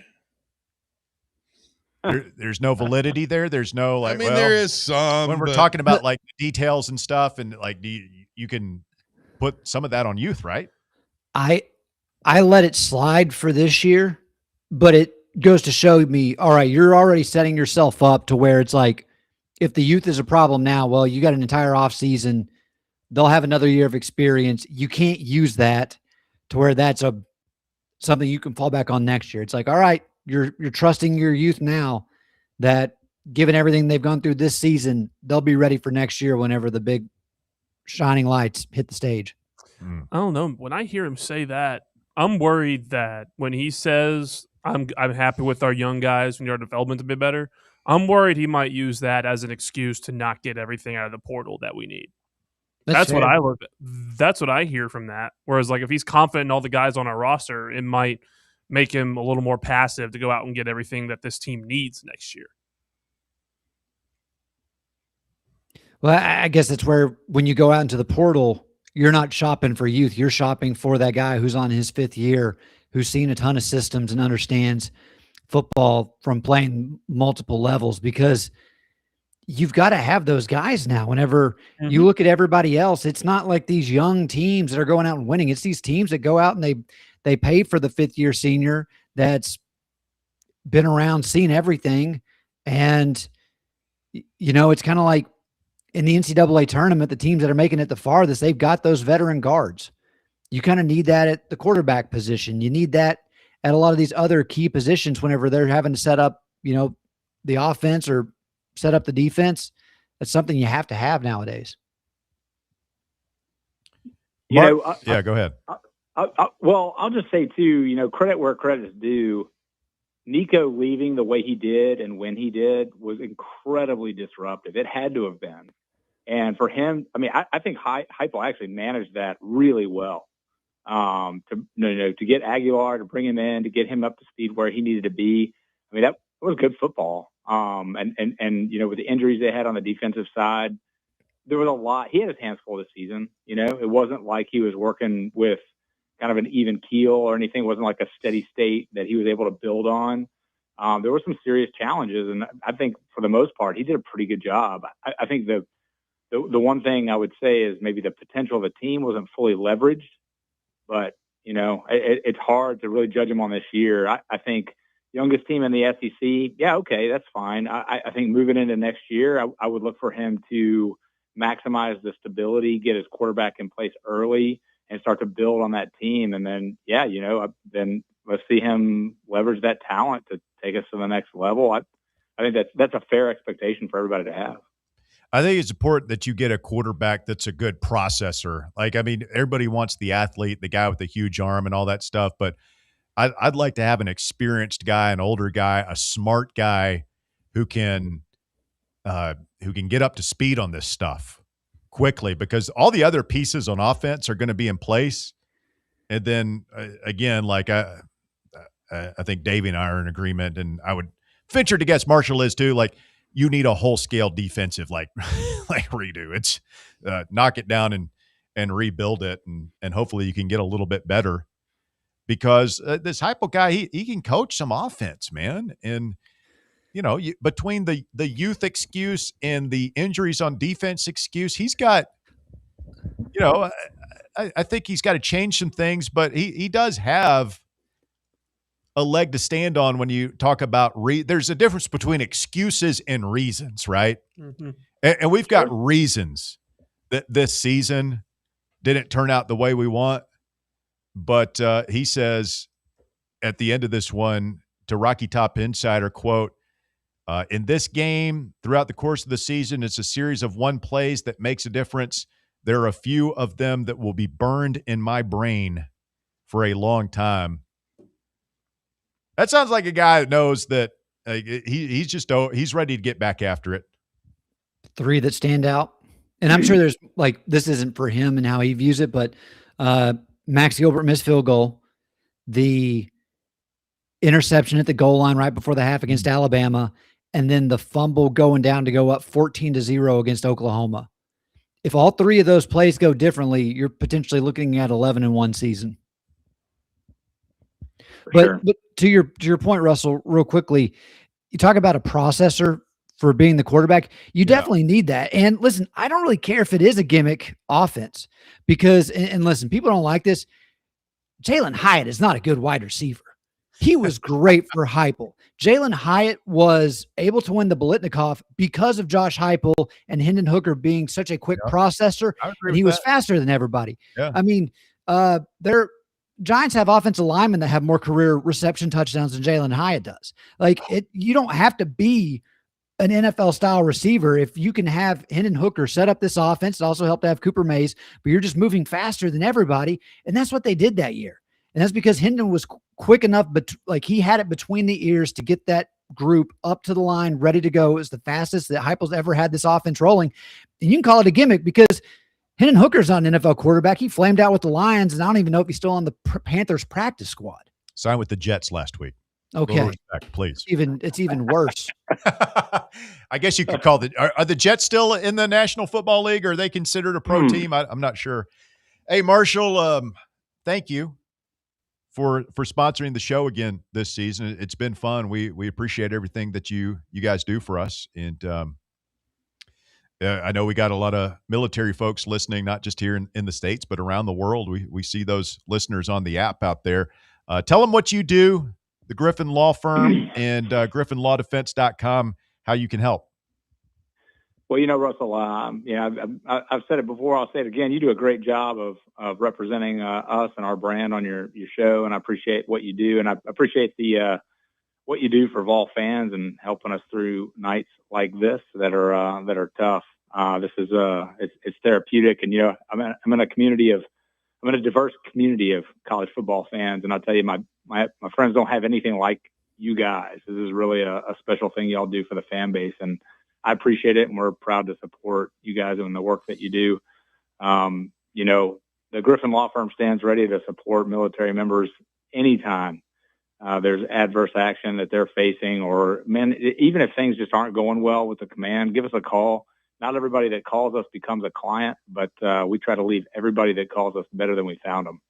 And, like I said, not everybody retains us, but we'll try and help anybody that calls. So if you're having trouble, things aren't going right, you need to talk to us.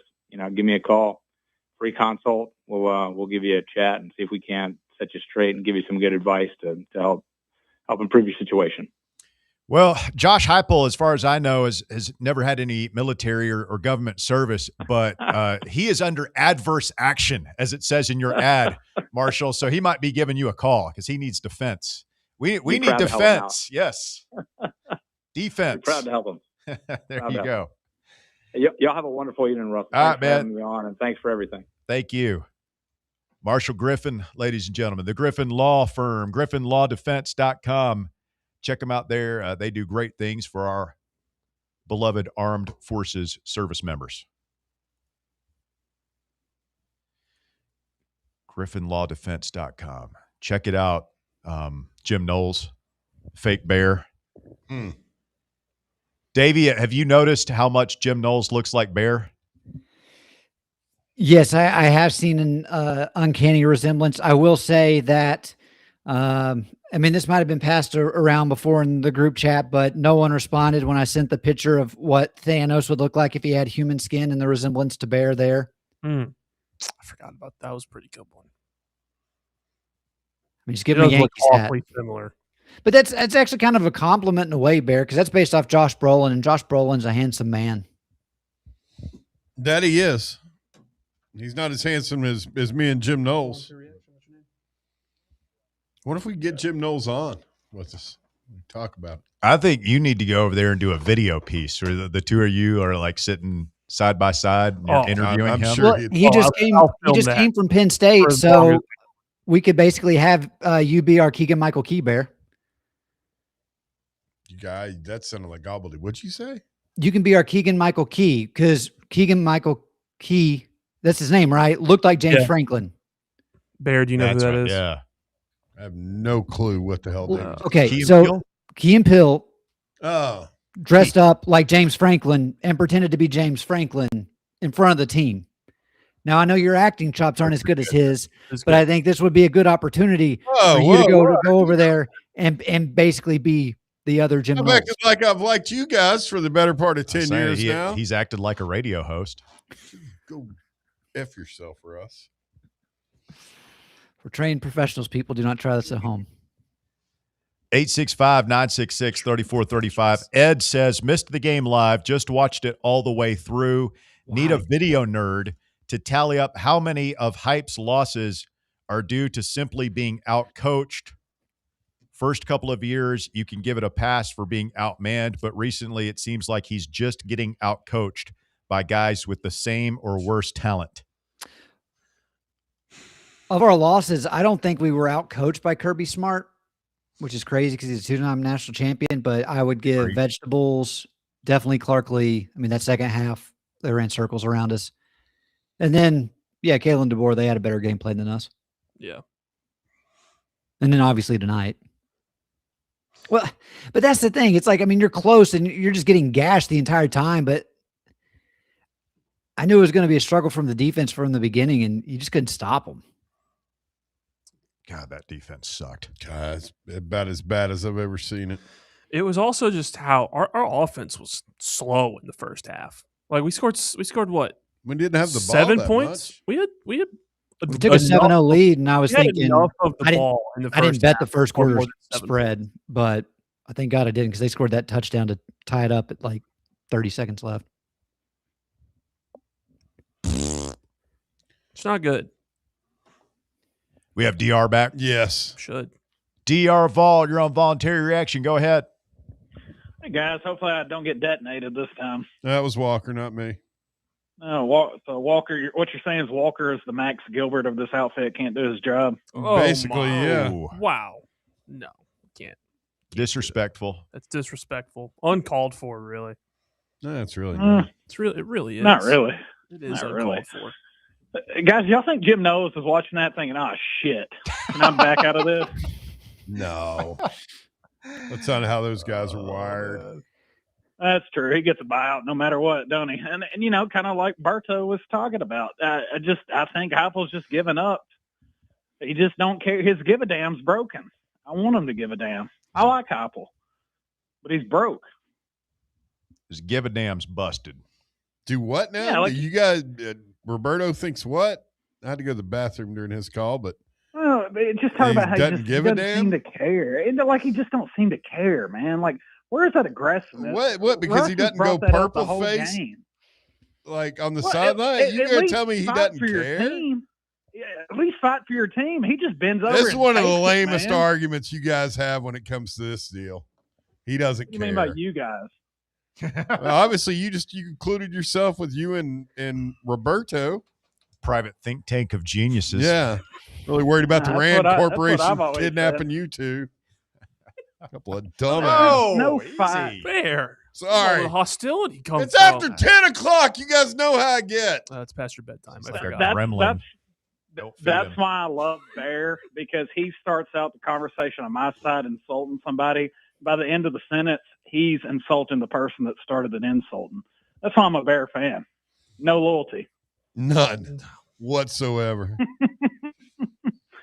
Yeah, I mean, honestly, guys, I'm like, we didn't lose because of a kicker, but I am tired of seeing Max Gilbert, and there's no way that he kicks him off team or gets a better kicker, is there? We're just stuck with him 2 more years. I don't know, man. If after tonight, I think it's something that you look at. I think it's something you consider.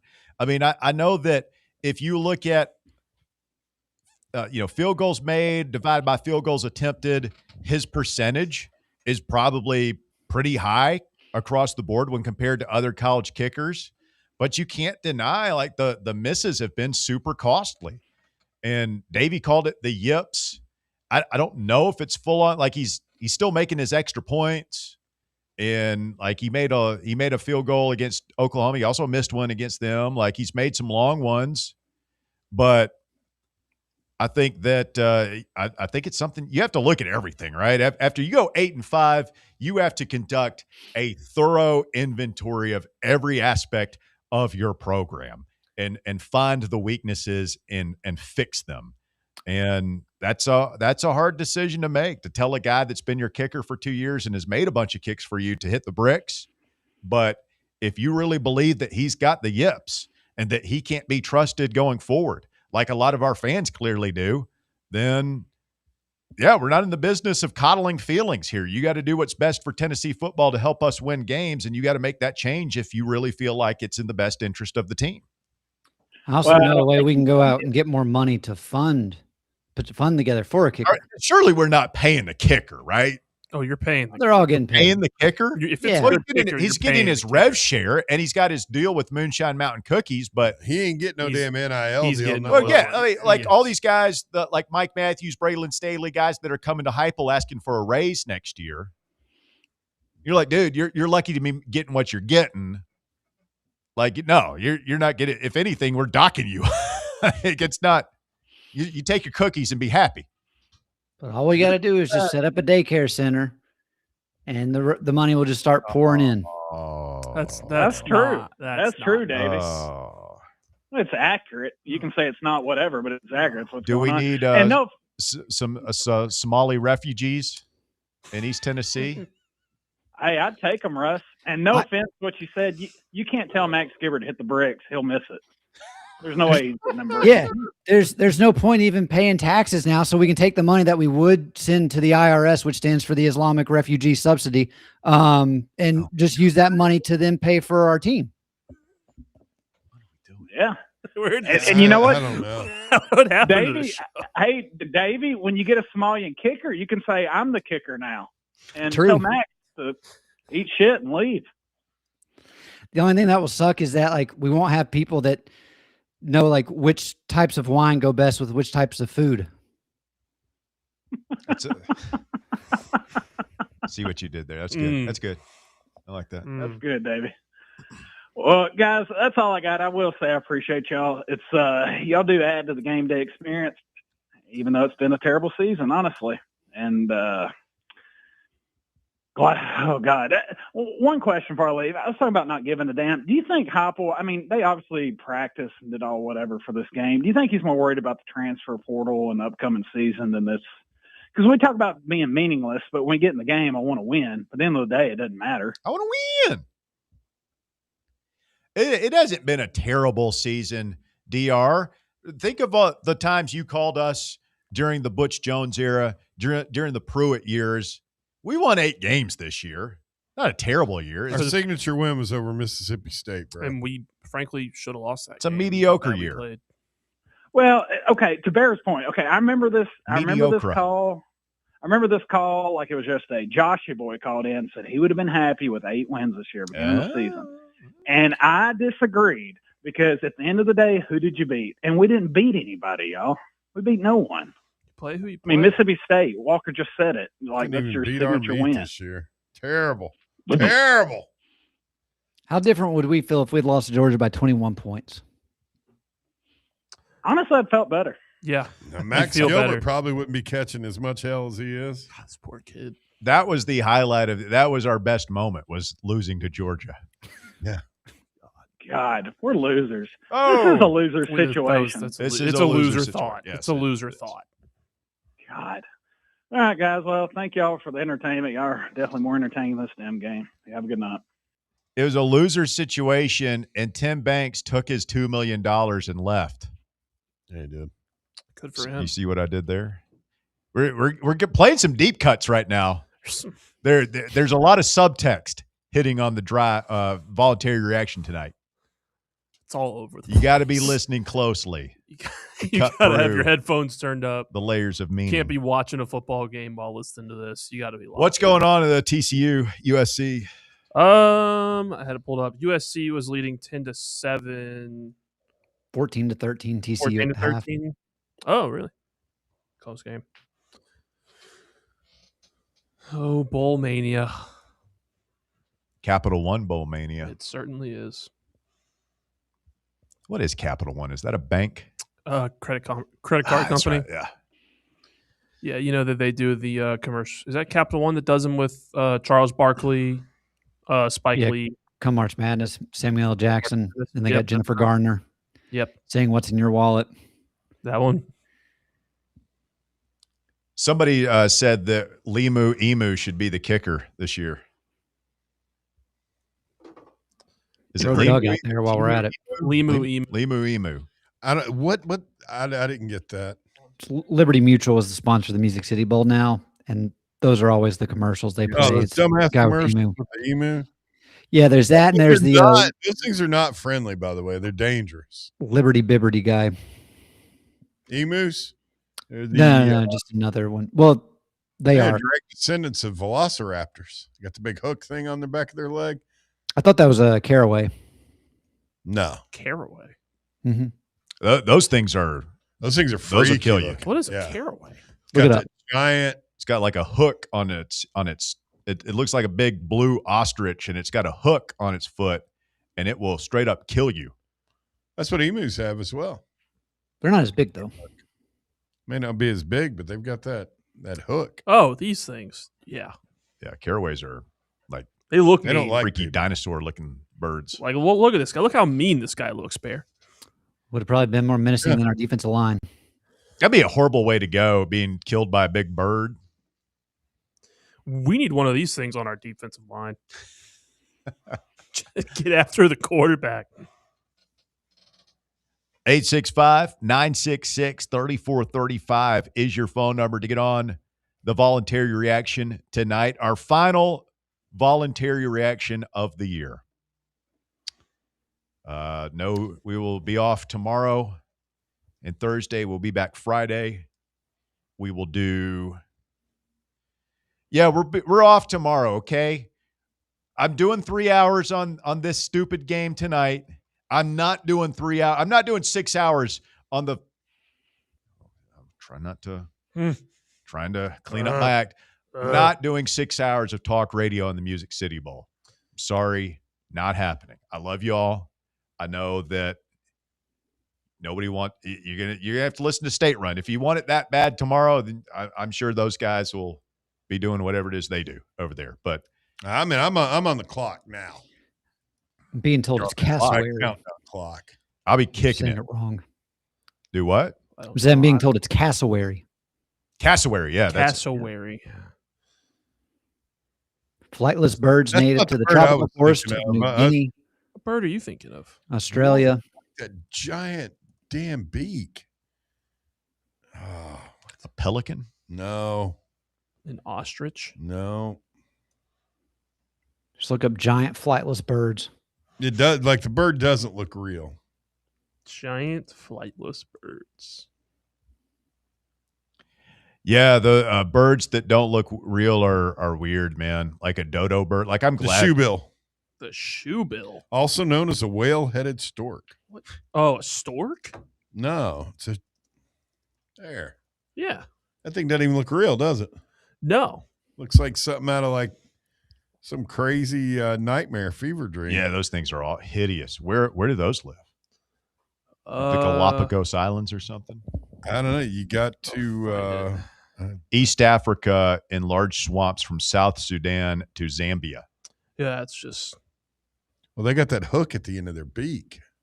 Imagine that thing would hurt. They clonk it together. It makes this weird sound. Yeah, these things are scary. You don't want to be messing with. Yeah, the flightless cassowaries birds. have that weird toucan colored head. Like they're black. They got the big hook on the bottom of their foot. They have like a horn. They've got a velociraptor, like a dinosaur thing on their head. And yeah, they will tear your ass up. You see a cassowary, get the hell out of there. Look out. I'll tell you what, peacocks are weird too, man. My grandma's house, she used to have like both my grandmothers had like peacock feathers in the house. Yeah. Like there'd be a vase and then there would be like peacock feathers. Scared the hell out of me. It's an old lady thing. We should put a petting zoo in the entertainment district. Can we get some cassowaries where G10 Danny's used to petting be? zoo. Danny's petting zoo. Charge $20. $5 to go in there. All proceeds go to, Yeah, I guess, the kicker. Yeah. Jesus. The NIL fund. It's actually the talent. The cassowary is considered the world's most dangerous bird. I'm telling you, man, those things are a That's menace. the world's most dangerous bird. According Yeah, to, dude. Google. Not the ones that can fly like 80 miles an hour. Well, Well, no. those aren't trying, like, on record attacking humans. You're talking like a peregrine falcon? Yeah, like one of those things. No. I mean, I'd take a birds Peregrine Falcon over a cassowary any day of the week. Give me the Peregrine Falcon. And he's not saying like they will kill like animals and stuff. He's talking about like most dangerous to humans, though. Yeah, like they'll kill you. Like the Falcon probably not going to hurt you. Well, it might take your eye out or something, but it's not going to kill you. When you say which is more deadly, I think of which one would win in a fight. I think of which one. Oh, between the two of them? Yeah. Cassowary is going to kill us and the bird. Yeah. No, it's not killing a pair. Yeah, dude. It's You're not. full of shit. No. Where'd you get your ornithology degree out there? I did. Probably the same place you did. Yeah. Joshy boy, you're on Voluntary. Somebody did not Reaction. listen to Jack Hanna growing up. I watched Hey, what's Wild up, guys? Kingdom with Marlon Perkins. What up, JB? That's where I learned all my stuff at. River Monsters. Not much. Just watching some football. Wasn't that a kick in the dick tonight, Joshy boy? Yeah, it definitely was a kick in the dick. So I'm gonna. Did you lose some start money? off by- I know you're a degenerate gambler. Yeah, I lost some money, Bear. Thanks for reminding me. Pisses me off. Bear is Does it? Bear is I think it's hostile. funny. You guys should stop gambling. Bunch of degenerates I work with. I'm a degenerate. It's I called can't help it. entrepreneurship, Bear. It's investing. Investments. Russ, Smart I'm gonna investing. I'm going to start off by saying Heupel said in his press conference presser, we'll be back ready to roll in 2026. Yeah, Josh Heupel, you'll be ready to roll in 26, going 6-6, and doing the same shit next year. If he goes Nah, 6-6, know he's that. going to roll right on out the door to become Yeah. Ohio State's offensive coordinator, like a caller said earlier. Yep. Guys, when is he going to clean the small things up? It happens every game. Getting stupid-ass penalties on that offside that led to Illinois getting the first down to seal the game up. I don't know, man. Hopefully this offseason, because if he doesn't, it could end up costing him his job. And when is Josh Heupel going to rip into official? I am sick and tired. Again, you're over there with DR, Vol, and Roberto, the guys that looking want. like He's a got to rip. stupid He's got to rip the officials. He's got to rip them. He's got to fight for his team. He's got to fight for his team. You all don't know anything. You don't know what's going on over there. You just know what's going on TV. Well, we see him not ripping the refs. Jeez, that is the lamest, dumbest of all the dumb fuck Hey, takes. no, it's not. No, it's Yeah, not. it is. Hold on. Wait, if Kirby Smart or Nick Saban got bent over a barrel the way Heupel did in that game 2 years ago when we were down They there, would not get and the Jalen call. Wright, What did you say reached the earlier ball. before Hold we on, went on air? hold on. You Listen, said that Jalen wasn't. Wright puts the ball over the end zone there. Yeah. It wasn't a What do you think? touchdown. What do you think Nick Saban is saying? He's losing his damn mind. It's not Okay, going to change okay, the damn okay. call. Is it going to change the damn call? No. And you admitted Hold on. yourself that wasn't a damn touchdown. It might not change the call, but it'll buy you a call the next time. You don't know Down that. the road. Absolutely. You Absolutely, don't know you know that. Joshy boy Hold on. doesn't know that. Dude, stop. Dumbass Stop. DR Vol doesn't know it. Stop And I having damn Roy well know Coaches Roberto get the doesn't know call. it. Because they rip into the officials there. That is just, I just think that's one Every- of the laziest takes there are. He doesn't rip the officials. Well, you don't have. It's not about ripping the officials. It's about working the officials. There's and any many different coach ways to in work 'em. any sport will tell you that you have to work the officials, and it's not just a in-game thing. It's a game-to-game thing. It's a season thing. You develop a reputation. And when I see Josh Heupel, I'm sorry. I like the guy. I want him to make it here, but I see a guy who's a doormat. He's a speed bump. Guys, these refs walk right over him. They don't care. They're not worried about Josh Heupel jumping down their throats, calling them out publicly or anything. He's a pushover. Russ, He is. you know what? Russ, you want to know what I want to see out of him? I want him to watch a little bit of Nick Sirianni tape. That guy rips into the officials every Sunday after a bad call. Maybe he should take some lessons from Sirianni.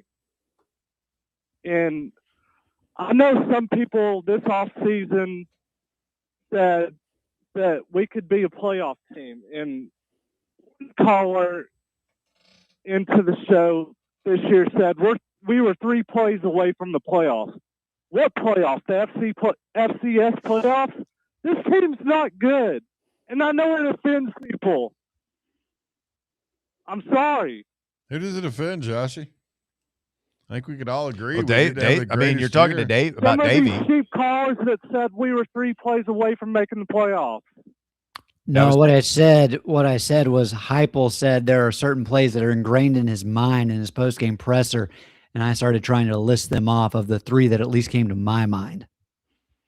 But I did say, yeah, if you change those 3, I mean, you beat. I don't know. Obviously, the Georgia game, I don't know that if we don't score that touchdown at the end of the first half against Alabama that we win the game. Mm-hmm. But that's a loss there. What about if you don't fumble against Oklahoma, you go in and score, you go up 14-0 there, and then you're 10-2. If you're 10-2, this I would imagine with that win over Georgia. Yeah, we'd be in the playoffs. We would have been. And we very luckily could have been 6-6 this year if Mississippi State would have got that interception, and if we would have lost Arkansas. Yeah, Joshy we're boy, very but lucky. It's in line. Lucky we won 8 games. Bro, if my aunt had stones, she'd be my uncle. Coulda, shoulda, woulda on both arguments. It is what it is. We're an 8-5 team. Mediocre. We had I think Russ said it a little while ago. Very mediocre season. We're a mediocre, undisciplined team. Yeah. But next year, it's just going to go to shit. You'll have a great time. Thank you, Joshy Boy. Thank you, Josh. That will be Joshy Boy's last contribution to Fan Run Radio for 2025. What a way to end it.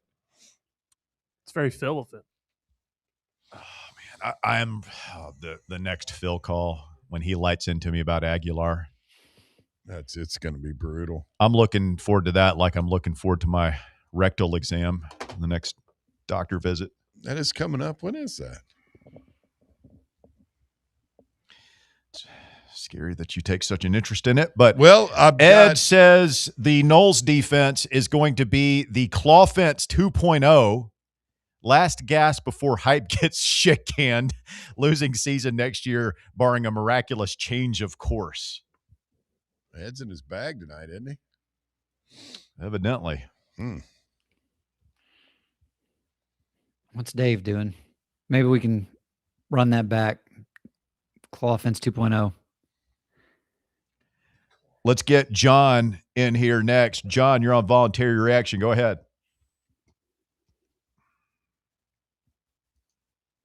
I hadn't called you guys since back when Kentucky kicked our asses, and my son was at the game. It's been a while. Oh, it's always great to talk to you. Yeah. But I have been listening to you guys for a long time. I've been listening back since when Bear was a caller. So it's always good to hear you guys. Moved out to Kansas City now, so I'm sitting out here, in enemy territory. One of the things I want to take I'd say maybe take offense with, that this game doesn't matter. I'll tell you, beyond the fact of this game being, Tennessee and being a Tennessee Vols game, always want to go out there and put out the best. The thing that I can't stand, I don't know if you guys get on any of the chat boards or see any of the comments on Facebook or Instagram, and you see the Big Ten talking all the shit, and these games, in my opinion, give those guys fuel for their fire, right?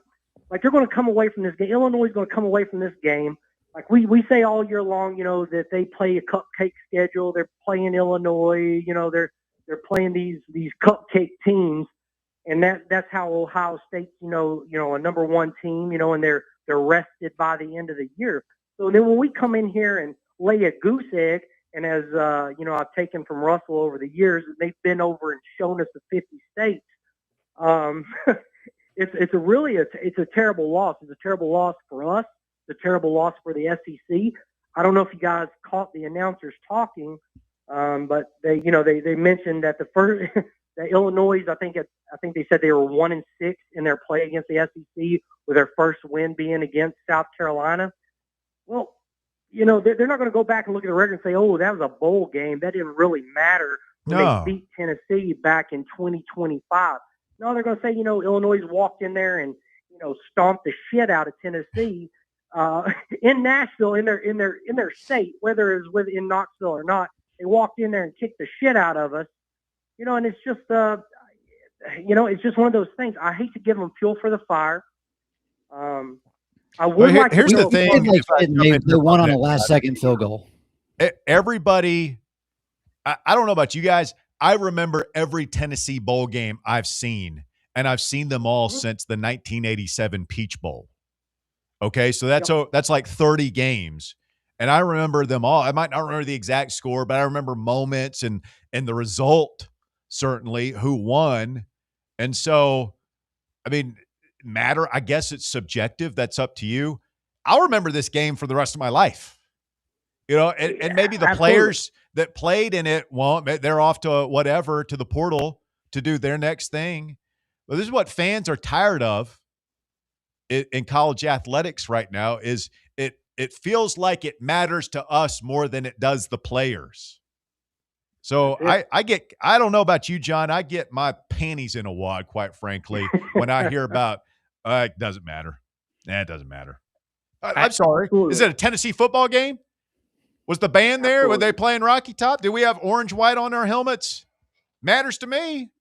And you know what matters to them? Who's them? So I'd like to give a plug out to Griffin Law Firm. So I am a federal employee out in Kansas City. I may be giving them a call when I go into work next week, and someone comes in talking their shit about the SEC and the Big Ten, and I have to punch somebody in the mouth. So I will be giving the Griffin Law Firm a call if I do end up. John, here's what you can give them, because this is kind of what I look to. When you look at the Superior Conference, does anybody know when the last time the SEC didn't have the most number of NFL draft picks, which would translate to the best players coming out of college? Anybody know the year? No, absolutely. I've got a couple more points if you don't mind. So 2006, going on 20 years. Absolutely. So talking about the the individuals that have been calling in and upset that Heupel doesn't get worked up or work those referees. I can tell you this, Bear, knowing from hearing your talks and your conversations on these calls, Bear, because I think what it was towards the end of there, it looked like they had done an illegal substitution. I think that's why Heupel had ran off the sidelines, what it looked like, right? I think it was like an illegal substitution. Maybe it took a place or something. And he ran onto the field, and I know he's pushing back. I think maybe it was whoever is operating as the defensive coordinator, who's ever on the sideline there with him. But Bear, I can tell you this as a Tennessee fan, is when he was talking to that referee and they were going back and forth right there, if he had took off and headbutted that referee and got thrown out of that game, I would have helped pay for that man's fine and whatever it took to cover that. You just want to see some fire from your coach and to see him get worked up. And I get it. Yeah. Just to make you guys feel better, man. That's all you just, if he's over there and you can see him just acting crazy like I do on the radio, then that means is a really interesting take coming from you. Like, no, we actually want him to show less anger.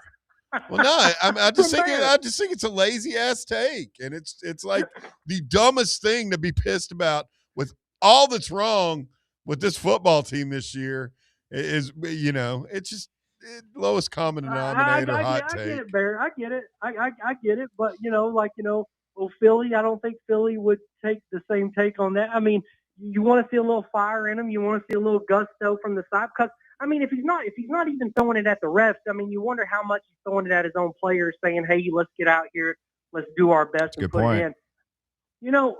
And I mean, like the thing is, if we want to lower our tickets down to $35 and the admission for the price of a drink, hey, okay, I ain't got much to complain about. When you keep jacking those ticket prices up and you make it harder to get into that stadium and to see that game and to see that team, well, we damn sure want to see you perform.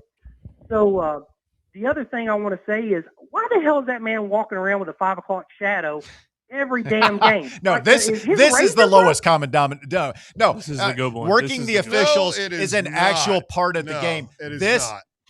you don't even know what we're talking about. Yeah, I do. You're talking about the 5 o'clock shadow. You think that's that's more relevant than working the refs. I think there's a lot of truth in it. He's a sloppy dude. That's the way his team plays sloppy. This is a lazy take. You think his beard is more important than how he communicates with the officials? I've been with you for you're absolutely past 8 obliterated. hours. I'm beyond the point of exhaustion, Russ. It's just, but yeah, that was a great take. I think it was by a family member of yours. I was like, you know what? The first time somebody, it made sense to me. Yeah. So my 72-year-old mother, I think whining about whining about Heupel's personal appearance How dare you? is a better take to you than our How dare you? Our non-casuals who actually watch the games. Non-casuals. Yeah, Joshy boy. This guy's name I can't even remember right now. I'm so damn tired. Okay, just Roberto. stop, please. Here's the thing. Here's the thing about the working the refs thing, though. And John, we appreciate the phone call. Thank you. Like Davey, he's got to. When you're calling the plays, it's one thing defensively, but I think he's so tuned in on offense that he's not even half paying attention on defense. But if you feel like you've gotten screwed when we've got the ball, he can get in the ref's face for like a second, but then he's on to the next call, right? Mm-hmm. So he's got to decide. I mean, this is part of the whole should Heupel even be calling plays thing. Like, is it worth it to take a step back? Do you have somebody that you trust to call the plays? Because then, like, Saban can bitch out the refs a little bit more because he's got coordinators. So he can really get on somebody. But if Heupel, if it's second down and 10 and quick out to the sideline, it looks like we got interfered with, no flag, he can give the refs the WTF look, but then he's got to get right back on the headset and call the next play. So he can't dwell on it too long. No, he can't dwell on it too long, but it's one of those things too, where we've talked about it with Heupel. He does that, like his mouth will be agape and he'll just stand back and be like, "Oh, come on." Like that's his like go-to line. And then like there are times when he's not just saying, "Oh, come on." I mean, I can, we could all read lips. Well, he's saying that when he's next to the ref, but then he'll walk away and that's when you'll see him like cuss out. But it's like, what good does that do whenever the ref can't even hear you and you're walking away? It's like, you guys want him to get a 15-yard penalty. That'll help things. At times, it actually, I think, would help. It's not about any specific penalty. It's about a reputation of I'm not a doormat. You can't just walk on me. I'm not the nice guy who said, "What the fuck?" and then moves on. Like everybody says that. Yeah, it's about firing your team up. It's like them looking at their leader of like, I'm going to go and fight for you. I mean, we see college basketball coaches do it all the time where it's like they intentionally get the technical to show their own team, like, I'm here for you. I'm not going to let these fucking refs push you, like get the best of us. Like, we're going to go out on my terms. This is a big one is just beyond me. Right. It's not as big as his personal hygiene. Well, no, let's get Matthew in here you're next. Not going to do Matthew, that shit that you usually do. Let me respond to you. I think it's one of the bigger problems was he let Jacoby Thomas walk. That has nothing to do with what we're talking about. Matthew, you're on voluntary reaction. Please go ahead. Let me figure out which one it's on. Oh, hey, y'all having a good night tonight? Doing good, man. How are you? I'm surviving. Just wasted about 3 hours of my life watching that game. Won't get that back, but it's all right. That's Tennessee football my entire life. So main thing, I've heard a lot of people coming at the kicker, Max Gilbert. He's been shaky in the big moments, but a lot of spots leading up to that, like the Georgia game, a lot of people forget they were trying to center up the ball in that game, and the fat ogre Lance Hurd had to have a false start, and then Josh Heupel got scared and said, "Oh no, we're just going to kick it here." They were trying to center up the ball, and it would have been a straightaway kick. I don't think he's missed a straightaway kick in his whole career. He always just misses it when he's on the left hash there, kicks it far right. Well, it's too bad that we can't decide where the field goal is going to be kicked from every time. Like, you're going to have to be able to kick from the left hash. It's big-time college football. That's true. He's not the best, but it is college kickers. They're going to be kind of a lot more miss than hit. And I mean, really, I'm wondering, do y'all think, I'm looking ahead next season, should we even go out and get a transfer portal quarterback and have to spend $4 to $5 million? Like that's going to be wrapping up a lot of your money in that quarterback room, where you already have one 5-star George McIntyre. You have Faison Brandon coming in. You're going to have at least probably between 10 and 12 million sitting of probably at what, 30 million total sitting in that quarterback room.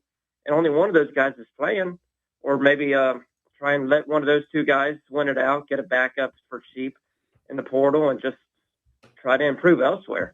Nah, I promise you, Matthew, it's not 30 million, but if you're only scholarship quarterbacks that you can anticipate going out there and playing for you are George McIntyre and Faison Brandon, I honestly think Heupel's last season in Tennessee will be next year. He has to go out and get somebody that's a proven quarterback. You look at the schedule we have going to 9 SEC games, you're going to see a lot of veteran-led defenses, and you throwing out a guy who's never played quarterback at this level before is only going to end in a disaster, especially if they talk about how, for Jim Knowles, his defense, sometimes it takes a little bit of time for players to adjust to that system. If we're starting with basically kind of cleaning house there, bringing in a completely new defense, you're going to need your offense to be able to put up some points. And listen, like I would not feel confident at all in starting George McIntyre or Faison Brandon next year as Tennessee's quarterback. You have to go out and get somebody if you actually want to go out and have a team that's above 500 in my mind. I mean, I don't think they're going to go below 500. I mean, they do. They got kind of like, it looks like a rough schedule, just like logos wise, but they are facing 3 new head coaches in the SEC. They got Arkansas and then Auburn. Auburn's lost 27 kids to the portal already. And then LSU, who knows what that roster is going to be with Lane. I mean, I may end up buying a ticket to that one. It's going to be really good. Yeah, maybe ticket, maybe golf ball. It'll be a fun game. That's the thing that, like what I was saying about the other school, like we don't have the expenses that LSU has right now, right? And they don't have like Texas oil money either. Like they don't have any more money than we do. Okay, Tennessee and LSU very similar in terms of resources, and yet they're paying the exorbitant buyout to Brian Kelly. They're paying the exorbitant contract to Lane Kiffin, his staff, and on top of all of that, they're going to promise him $25 million in NIL on top of their revenue share of $12, $13 million, whatever that is. So, like, we don't have those expenses that they do with the buyouts and the new coaches and everything. So, in my mind, if we are not paying at least as much, really more than what LSU is paying for players in the transfer portal, then we're not committed enough. Not as much as we should be.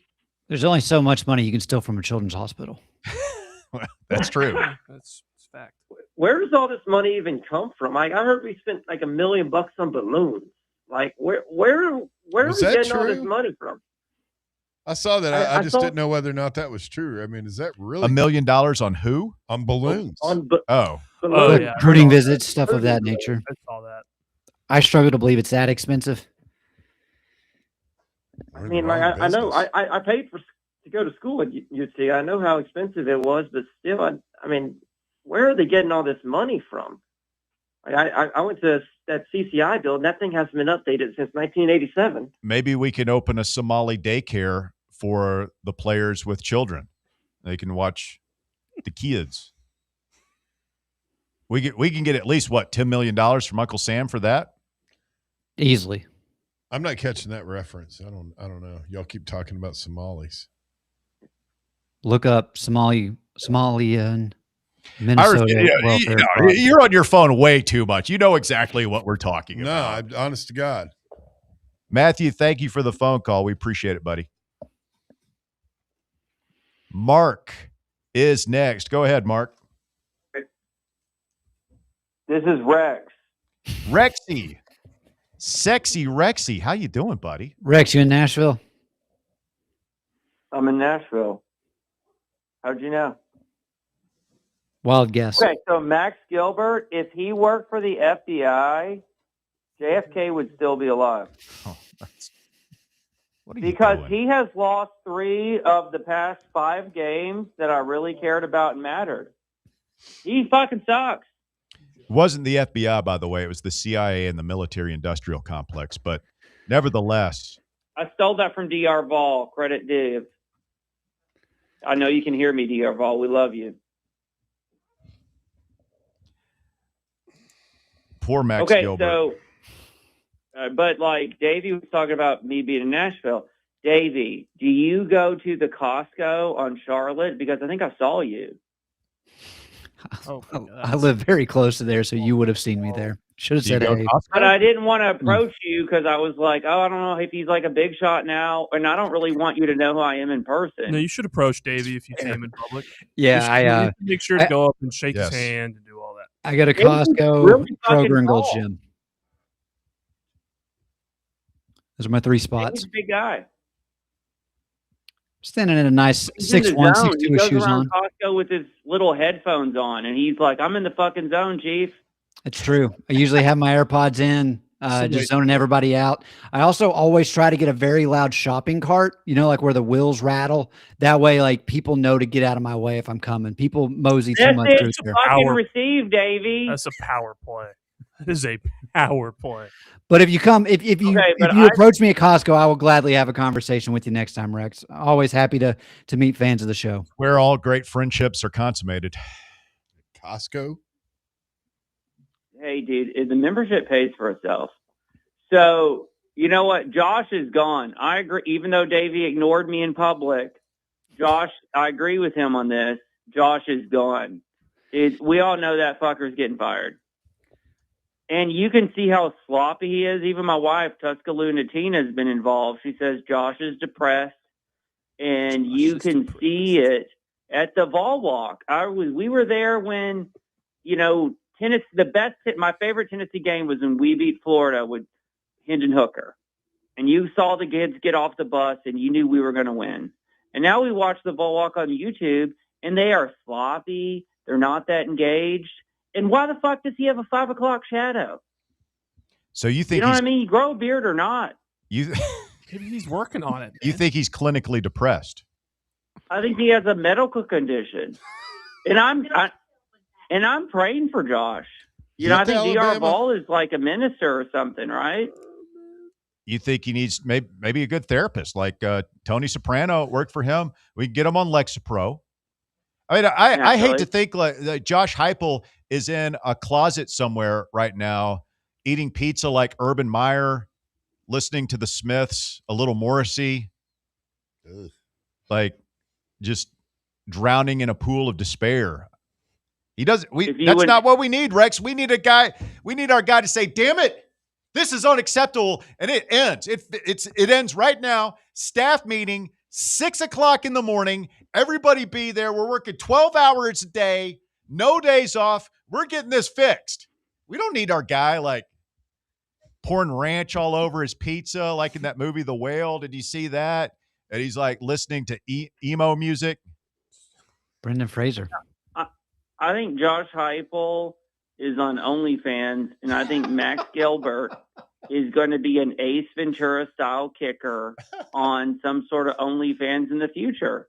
We drove him crazy, guys. Max Gilbert OnlyFans? Wait, Josh Heupel's on OnlyFans? I think Josh Heupel is a consumer. Oh, he's a consumer. That makes better I think sense. Max Gilbert is a content creator in the future. What kind of content? I mean, we all know. I'll leave that to the viewer's imagination since you guys are on YouTube and not radio anymore. But I think Joey Aguilar did the best he could. You know what I mean? Let's just even though this season's been shitty, even though Davey ignored me at Costco, Joey Aguilar at least did the best he could. And his best game was against Georgia. When he first came out and he scored that first drive, we were all excited. And Josh Heupel invested all of our money in some thug, Nico, and we got fucked. That's what happened. Go Vols. Rex, real quick, were you the guy trying to get me to switch to AT&T? Sounds like you might need I to don't find think a new Nico Costco. was a thug. I mean, we wasted money on him. But I mean, when he showed up in that skirt, that screamed thug, didn't it? Thug life. Cookie Monster pajamas. That was kind of weird. And he's a strange kid. A little bit. Say hey to me next time, Rex. It is a good Costco. Cut the I didn't. check. Yeah, I don't know. You didn't strike me as a Costco kind of a guy, Davo. Well, I don't technically pay for the membership. You get two in a family, and my mom's got the other one, and my dad never goes because my mom does the shopping there. So I'm the lucky son of a gun that gets to use the other. What do you buy there? I get it's the usual. You can get really good deals on chicken, tons of ground beef. I'll get That's onions. exactly what I just pictured you buying, like 20 chicken breasts every Sunday, and then you meal prep, don't you? Mhm. Sunday night, you're meal prepping. You got a lot of Tupperware, don't you? Oh, you better believe it. Go with broccoli, onions. I like to dice up onions, saute them, mix them in with the chicken and the ground beef. It gives it a little bit of a kick to it. Get some Old Bay in there, and then stock up on the Fairlife protein shakes. You can get those there. They're good there. So, Fairlife? Fairlife. Like Fairlife chocolate milk. Mm-hmm. Oh, Yep. they're already mixed, or do you have to add No, water? it's already there. You get an 18 pack for like $30. How many grams of protein in a Fairlife? 30 grams. You get 48 grams in those. Oh, That's the poor pro. Those are a lot more expensive. I'm drinking those protein shakes. I ain't swimming in money over here, You're Walker. Yeah. I'll get them every once in a while. You drink protein shakes? Do I look like I drink protein? Oh, shakes? I mean, you guys would be proud of me. I had pizza today for the first time in 18 months. I had pizza too. No, I didn't Me have and cheese Chris on it. Burleson Come down on, at be the better. Tennessee Tap House. It was delicious. Was it? Well, 18 months and you hadn't had pizza? Yeah, it'd been a minute.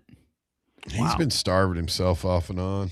I've managed to put on 20 pounds since June. So, but we're gonna reset hard at the new year, which I do want to say. Like, I mean, I probably could save this for the end of the show, but a lot of people talk about like New Year's resolutions, about like they want to make these positive changes.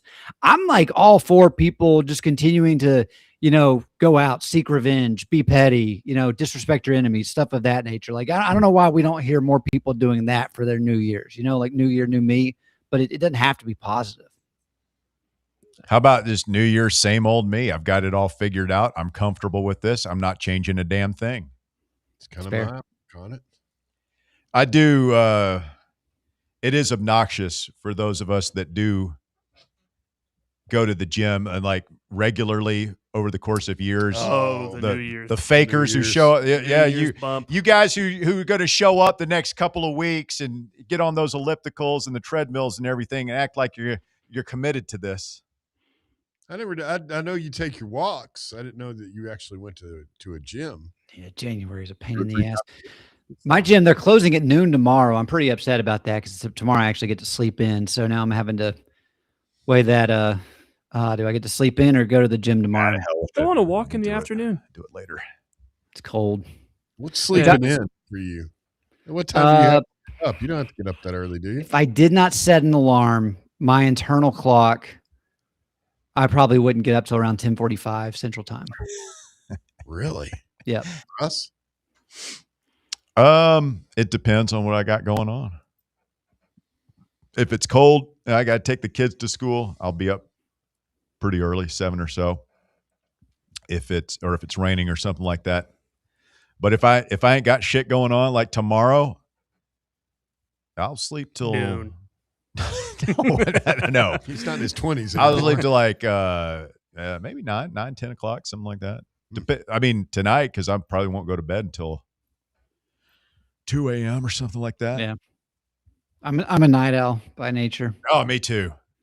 I hate I have this conversation with my wife like once every couple of months where mornings I'm just uncomfortable in the mornings. I find it unsettling. I don't like the sunrise. But nighttime, like if we weren't doing this is my time to shine. This is when I get my most work done. Yep. My best ideas. I'm at peace. Things slow down this hour. Seeing the whole court. Like when I was in college and law school, like my most productive hours were usually between 11 p.m. and 1 a.m. I will find it odd at times, like my phone, the group, some of the groups you're involved in, group chat, group text. So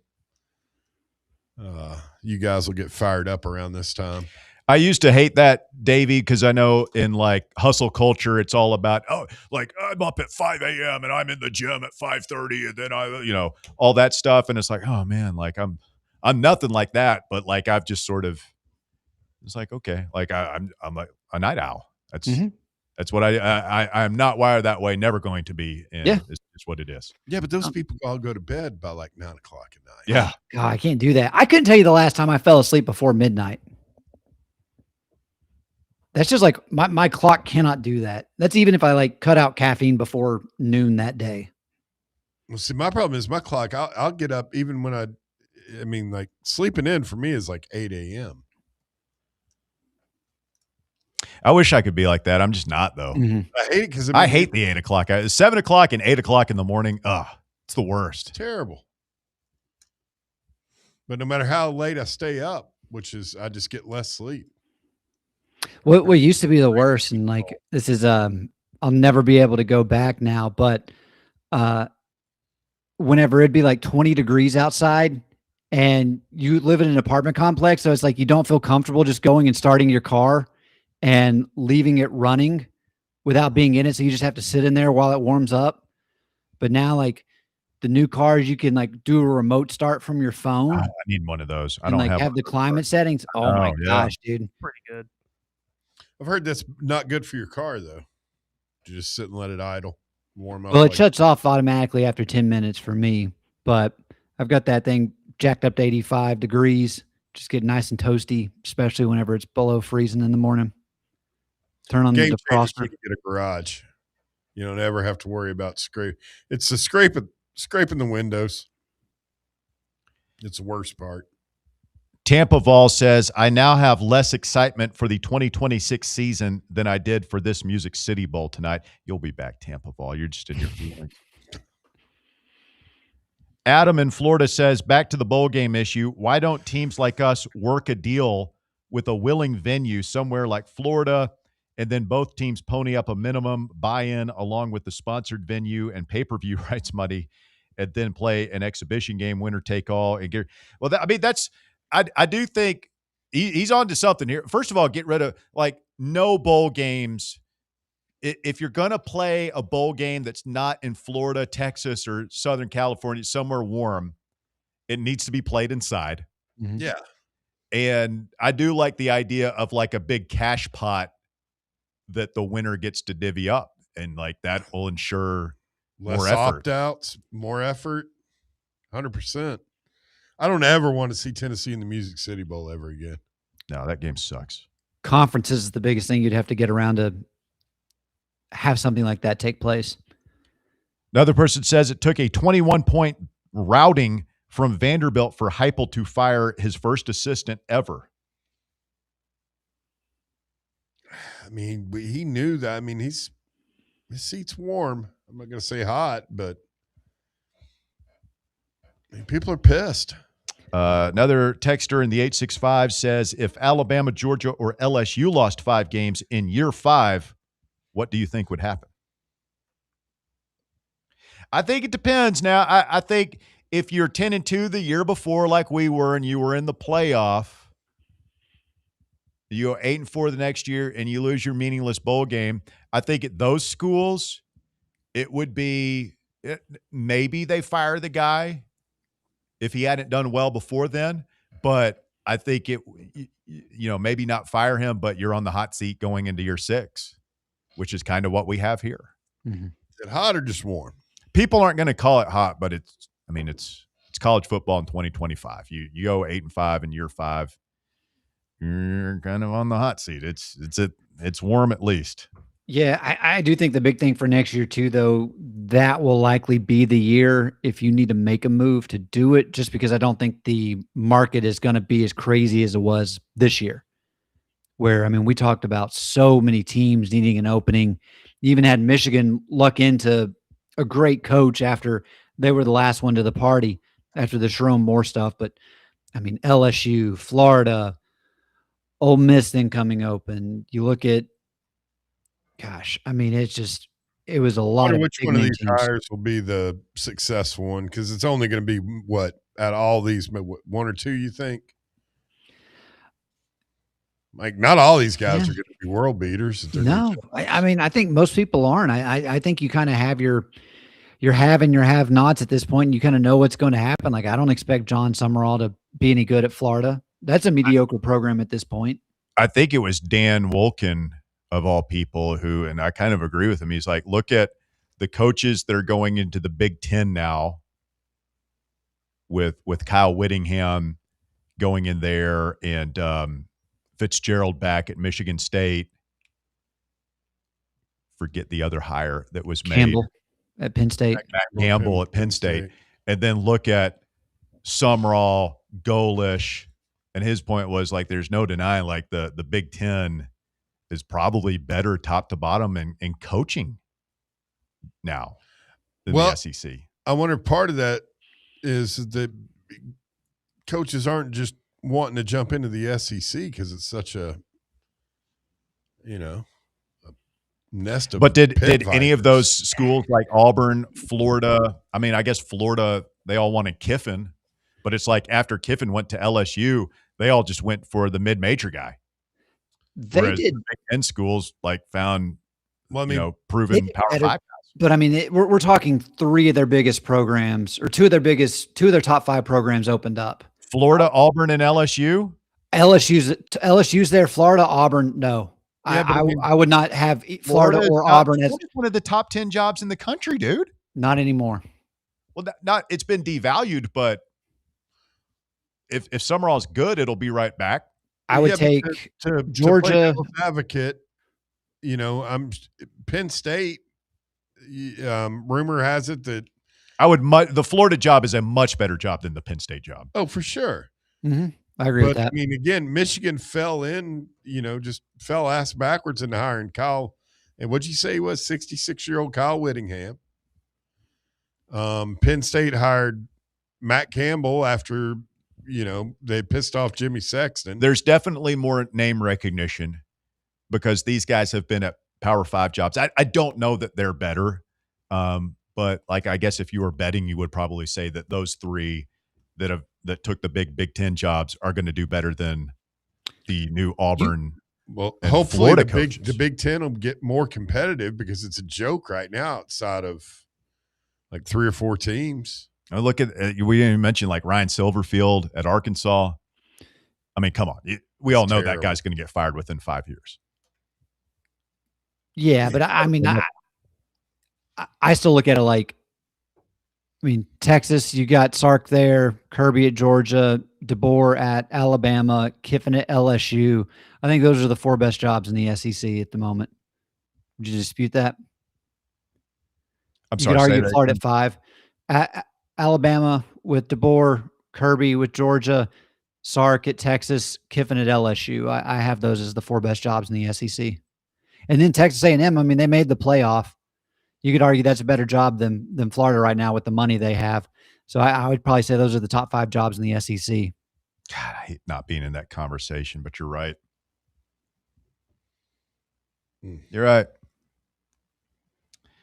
Time to level up, Josh Heupel.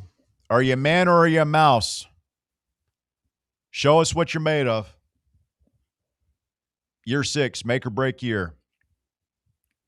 And that means if you're Danny White, you got to start making your list. Can't wait until you have to make the move. You start making your list, man, and hope you don't have to use it. Mm-hmm. But you got to start making your list. Who's on that list? TJ, you're on voluntary reaction. Go ahead, TJ. Hey, y'all. First off, great conversation about Costco. One of my favorite things is the price of the hot dog has not changed since 1998. So, yeah, big fan of Costco. But one thing I wanted to talk about, I guess, is, it's kind of playing like your game, Russ, about optimistic, pessimistic, realistic. Mm-hmm. Like if we think about it optimistically, Yes. You know, there's a world where maybe Heupel can pull his head out of his ass and shave his beard and figure it out.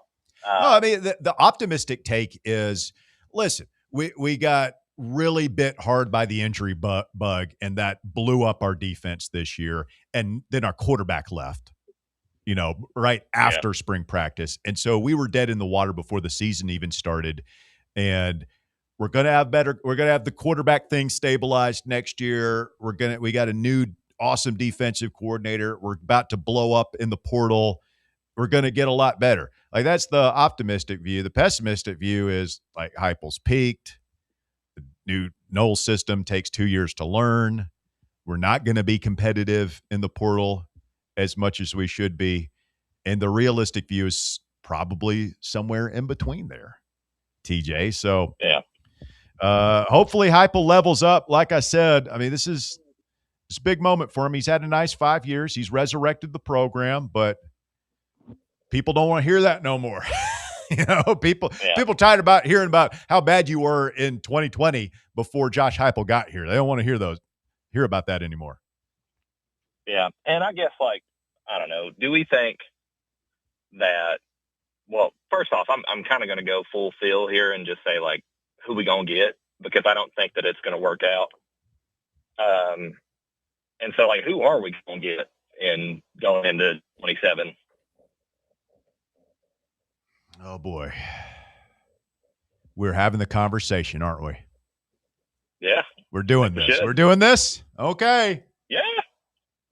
It's going to go. We didn't do this we made it 5 years. We're talking about Tennessee, where we did nothing but this for 15 years. And we want to win. 5 years, man. We didn't do it. I guess we can do it. I don't know.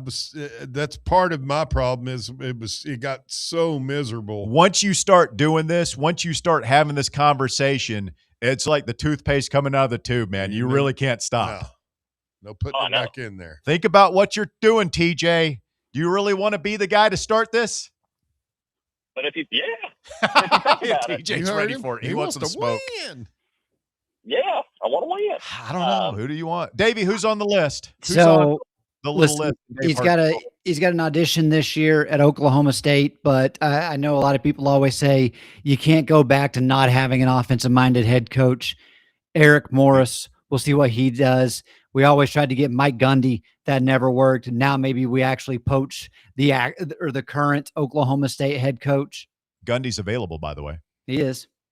I would not go that route. His best days. I think he's going to be like Fulmer. He's never really going to coach again. This feels dirty. I hate this. Go ahead. Got to lean into it. I love how committed you are. I'm trying to think of SEC coaches you could poach, but nobody comes to mind that I would even want. Would Golish, Kiffin, Auburn to come here? Well, Danny, I don't think Danny would do that, because that wouldn't be viewed as an original idea. And he wants to be the smartest guy in the room. Yeah. That's my other point. We remember, I guess it was back in 2021 when we hired Heupel, and he went Dillingham. After how many people? How many people did he go after before he landed on the guy that he just took with him from his old school? I mean, that's the other thing that gives me pause is I'm not completely sold on Danny Dollars making the right hire. What did Lance Leipold do at Kansas? They kind of flamed out this year, didn't they? Yeah. Kleiman at Kansas State retired. Dillingham, I know he just signed a new contract, but that's probably something he can get out of. No. You're saying no, you can't, or no, you don't want that to happen? Yes. Yes. I don't know. I mean, Dillingham that's his alma mater. I don't think that guy'd leave there. Nope. Yeah, but I think he's going to have a down year next year just because they don't have the resources. He's talking about how we're in Phoenix, and Walker, you can talk this more than I can. It's we can't find one millionaire that can donate to this program. They don't have the funds. Walker's not objective about Arizona State. No, we're very objective here. It's just like there's enough money in the Valley. There are going to be people that are going to pay that, and Kenny Dillingham's getting enough money. I think. All right, TJ, is that enough for you? We throw about 4 or 5 names. Are you happy now? Pound of flesh. That you popped to the top Kinda on the leaning. who we going to get conversation. Dabo could be in the open market. Ooh. Dabo. Ooh. No. Ooh. No. That's intriguing. No. Intriguing. I don't know. You get a refreshed Dabo No. who gets to restart his clock, new staff. He's like the opposite of Barnes. He doesn't want to evolve. He still doesn't want to do the NIL thing, right? No. He doesn't like this stuff. He doesn't He like does the transfer portal. Well, it's the transfer portal he doesn't want to do. He's doing NIL before NIL was a thing. Let's be honest. Okay, that's he ain't got no fine. problem with paying players. He The just whole- wants to pretend like he does. Yeah, the whole portal thing. No, you want another Gump in here? We didn't get enough off the last one. Another young guy, Brian Hartline, taking over for Golish at South Florida. He has a good season. Who knows? He could be on the move to a Power 4 program. Interesting. Davey, you are developing a healthy man crush on the dude from North Texas. It's not quite as bad as the 3-and-out one with what's the Jamie Chadwell. How's he doing? Not great. But no, Hey, Hugh Freeze Shout is out available. Nate Houston. Hugh Freeze. I just threw out Eric Morris's name. Mestamaker is who I have the crush on, which I would love for that guy to be our quarterback. I think he'll ultimately end up at Indiana, and I would not be surprised if they have back-to-back Heisman winners. Jamie Chadwell went 4-8 this year. Yeah, it was rough. But he was 8-4 the year before, 13-1. So he's on a Josh Heupel at UCF like downward trajectory. But if he bounces back in 2026 and we have to move on from Heupel, Jamie Chadwell bounces back with a good solid 10-2 at Liberty next year, he'll be right back on our board.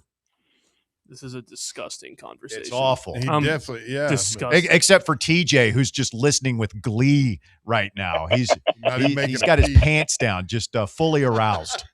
I don't have any coordinators that I would be putting into the conversation, but I don't think you can you can afford a coordinator. It's just too much of a risk. And that's the worst part about it is I feel like, part of me is, we're Tennessee. We shouldn't accept 8-5 in year 5. It just shouldn't happen. But then the other part of it is like, it feels like it's dark out there, because you hired how many coaches in this cycle? It just doesn't seem like there's like an up and comer that's a clear front runner that we'd want to choose. Adam Chauncey on the YouTube chat says you'd kick the tires on Lincoln Riley. Not that I agree with it, but it's Lincoln- it's any move. Listen, I like Lincoln. He's not coming to the SEC. No. He ran from it when he was at Oklahoma, right? He did. Pretty much. And I mean, the gig he's got out in California right now, it's a hard one to pass up. Urban Meyer. All right. Have you got your money's put in the worth, word. TJ? You feel good about what you've done here? By the way, this conversation and the way it went and the fact that there's nobody that's like, oh, yeah, we want that guy is evident. That's why we need to pretend like this never happened. We got drunk. You made out with the coworker or whatever. You forget about it the next day. It never happened. And we just commit to Josh Heupel. We want to make this work with our guy. He's got to get it going. Strike it from the record. This I never would happened. say I somewhat agree with you, but the only thing I can't get over is I don't think that this loss tonight is going to affect how Josh Heupel houses a Costco pizza when he gets home. Thank okay? you, TJ. Appreciate the phone call. That's good. Why are people said just ugliness? Costco pizza is so good. So good. And see, now I've got a text from the 615. If Heupel was gone tomorrow, who are we going to get? This is how it begins. Put it to bed now. We're not having this conversation anymore. 11:30, Tuesday, December 30th, year of our Lord 2025. TJ popped to the top on the who we going to get conversation. I can't believe that we made it 5 years without having this conversation. It was a glorious time from 2021 through 2025. It's a great 5 seasons of Tennessee football, but that toothpaste is out of the tube. people are discussing it in the YouTube chat now. We're getting texts about it, and we're gonna get calls about it all off season. I guarantee you. Not every day, but I mean, it's going to be. I hate it, man. It's miserable. He's got to come out firing next. You've got to win that Georgia Tech game and be 3-0 with Texas coming in here. He needs to. I tell you what, he needs to come out firing. Is day after. I don't even know what day of the week it is anymore. Friday. Russ. Friday. He's got to make some waves on Friday. That would be the way to like turn the heat down some. I need to mention on Friday. Joe Brady. Go poach him. Get an NFL mind in there. No, guys, we can't. We're stopping this conversation. No. We're stopping. Sorry, buddy. Russ tried to warn everybody. No. We've not even said the big one. The Great White Whale is still out there, boys. I thought somebody did say that. I did say it. Did they? Oh, did you say it? Oh, sorry, Walker. I apologize for not catching rudeness. His rudeness. He's a crazy old man now. You can bring Jay in here too. Get him back off. Off the sideline. How old's Grudy now? Na na na na na na na na. Hey, Grood. I hate this. He's 62 years old. There was a young man. I mean, Pete Carroll's about to get fired. Pete Carroll. He's gonna be looking. Well, for he's a like job. 90 now, isn't he? 70s. He's like Mandelbaum off Seinfeld. Mandelbaum. He's still out there running around. Yeah, he's looking good. How old's Pete now? He's got to be pushing close. Adam on the YouTube chat says offer Land Danning $10 million and unlimited Coke. Like Coca-Cola? I think so. See, I that's hope soft so. drink. I hope No, not the other it's, Coke. yeah, Pete it's, Carroll is 74 years old. let's get the lines ready for old Land Danning. Land Danning doesn't have a drug problem, does he? No, he's just always super. People think he's coked up. Yeah, They're probably just sucking down Red Bulls like they're going out of style. Ogeron is available. No thanks. Good recruiter. Yeah, I'd have him as my D-line coach. And there was no reason that I leapt from the cocaine decision to Ed Ogeron. Absolutely no. I'm honestly surprised. Like conversations. I thought Lane would be able to get him on staff down at LSU. It's actually becoming more common for a guy to go to a place where he was recently fired.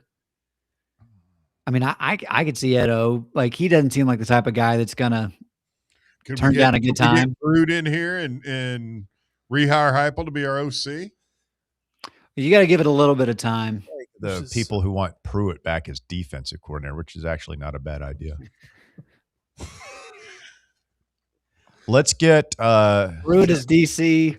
Butch Butch to be the head coach with Heupel as the offensive OC. coordinator, Butch. Pruitt as the defensive coordinator, and Butch Jones as the towel Special. boy. Oh, he can't get special teams. No, he can. Actually, he can't even do the towels. He'd fuck that up. He can be like he could be the guy Takes who, the cars to get washed like he did for Saban. He can be the guy who cleans out that porta potty on the sideline that I saw Max Gilbert take a dump in during the UAB game. How do you know he took True a dump? story, because he was in there for a minute. He wasn't pissing. God, could you imagine the performance anxiety? You're in that little tent thing trying to drop a deuce, and there's 100,000 people. Oh, I could drop like it's like there's nobody else in there with you. No one's one's just a looking at roar. you. That's what of gets the me when you got a crowd. guy standing right next to you, The trough. wants to talk to you. It's like, dude, I've never had any problems for like if it's number one, but number two, that seems like that'd be a struggle. If there's 100,000 people around. okay, I got my stall. If you're in a porta potty, no one's looking Yeah, at you. nobody's in there. No, we're talking like No, can you on the imagine if you field, climbed out of that? You're in there for 10 minutes, you do your business, you climb out, and it's like dead silent, and 100,000 people they're just looking at you. Ooh-wee. It's like a Lord, media, what'd you eat? it's a media timeout. What crawled up your ass and died? God, you're clearing us out of here. I'll tell you one thing: Butch Jones wouldn't have lost that Music City Bowl. No, they'd have carried him off the field. He would have been crying on the field. On one knee. Yeah. We still have somebody on hold, by the way. Oh, we do. Yeah. Certainly do. Joe, you're on Voluntary Reaction. What do you know, Joe? Hey. Hey. Hey. Hey. Thanks, Bear. You're welcome. I just want to say thank you guys for everything you've done this year. I've gone to every home game for the last couple of years. I don't always listen to the shows live, but I always download them. And the next day, I listen. Well, thank you. Yeah, man, we appreciate it. I know there's a lot of podcast listeners out there. There's probably a lot of people. This will be a very highly listened to podcast. This will be one of our biggest pods of the year because the voluntary reactions always are, first of all. And then, like, after the losses, there's a lot of people just like, I can't. They got to go do something else. Mhm. But then they'll listen the next day. So there's going to be a lot of people on New Year's Eve listening to this podcast, and we appreciate all of you as well. Yeah, hope you enjoy the 15-minute conversation about flightless birds we had. And it is true. I did see Max Gilbert Very was in informative. that thing for a long time, bro. Well, I will say. Do we know if he missed when he was in there too? Whoa, David. What did you doing? say? I was What are you waiting. doing? I was waiting for someone to take. What are you a layup doing? on that one? Can't say that. You got to make your layups. Gotta make it. What did you say, Dave? I missed it. I said, do we know if he missed in there too? Oof. That's just gross. Well, I hope they never get rid of the troughs. The troughs are efficient Inhumane. and very, they're. You can't get rid of those. I wasn't a big fan of them, to be honest with you. Well, get a little stage fright. Yeah, well, but it's weird. You all do a great job. I mean, I've been a fan since you first went on this airwave. Well, I guess now it's just a podcast, but been a huge fan. So thank you for everything that you all have done. Thank you, Joe. We appreciate the kind words, man. Thanks. Means a lot. Thanks. Yeah, these types of conversations can't take place on the radio. And probably for good reason. No. Yeah, Ryan would be paying out the ass to the FCC in fines for some of the, some random guy alone. I guess $1 million FCC fine. What's the most inappropriate comment of the night? Oh, I don't know. The IRS joke you made earlier today was pretty funny, Davey. That one was funny. That was good. That was good. Yeah, the Somali daycare. The Somalian daycare, all the Somalian jokes we've made. I've looked it up and I had seen it. I still don't understand what's going on with the Somalians and the daycares. Basically, you're funding a bunch of people who want to kill you, Mercedes-Benz and luxury apartments. Yeah, that's about right. They're stealing money, claiming that they're having all these other legitimate businesses that are in fact giant shells.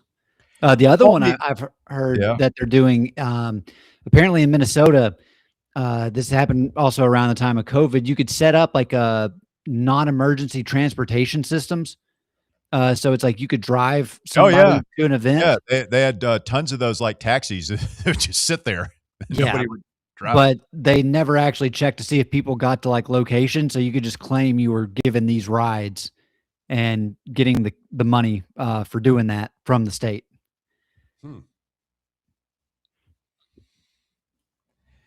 Seems wasteful. Yeah. It's not great. I'd be pretty pissed off. I mean, first of all, if you live in Minnesota, like that would suck. It's really cold. Snowy all the time. You got the damn Twins and the Timberwolves. Like Minnesota ain't won nothing. The Vikings. Ever. They are a sneaky, tortured sports state. And now they never win. You got all these foreigners coming in. Take your jobs. They don't even take your jobs. Call me crazy. I prefer the olden days when the organized crime syndicates that came in from overseas engaged in simple fraud, like racketeering and loan sharking, and they had no show jobs. Yeah, like just, the good old days. At least the Italians gave us good food. When was the last time you went to a Somalian restaurant?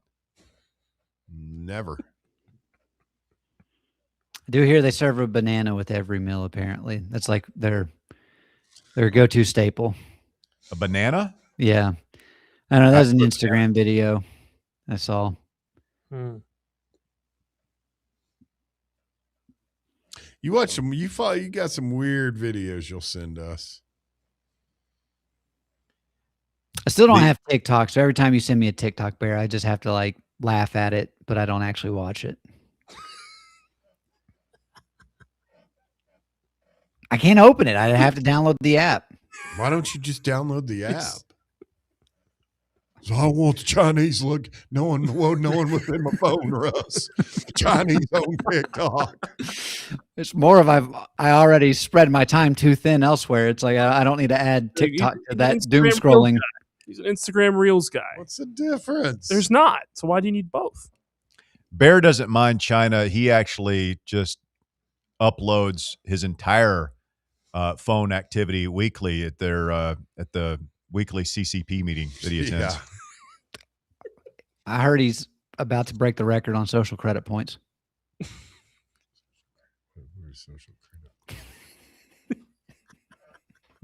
Justin Hanna had an inappropriate comment. I feel like DR Vol normally does. I mean, those two are kind of DR Vol saying that JFK would still be alive if Max Gilbert was on the grassy knoll. Totally uncalled for. No, the worst comment. Who made the Rob Baronis comment? Was that Justin Hanna?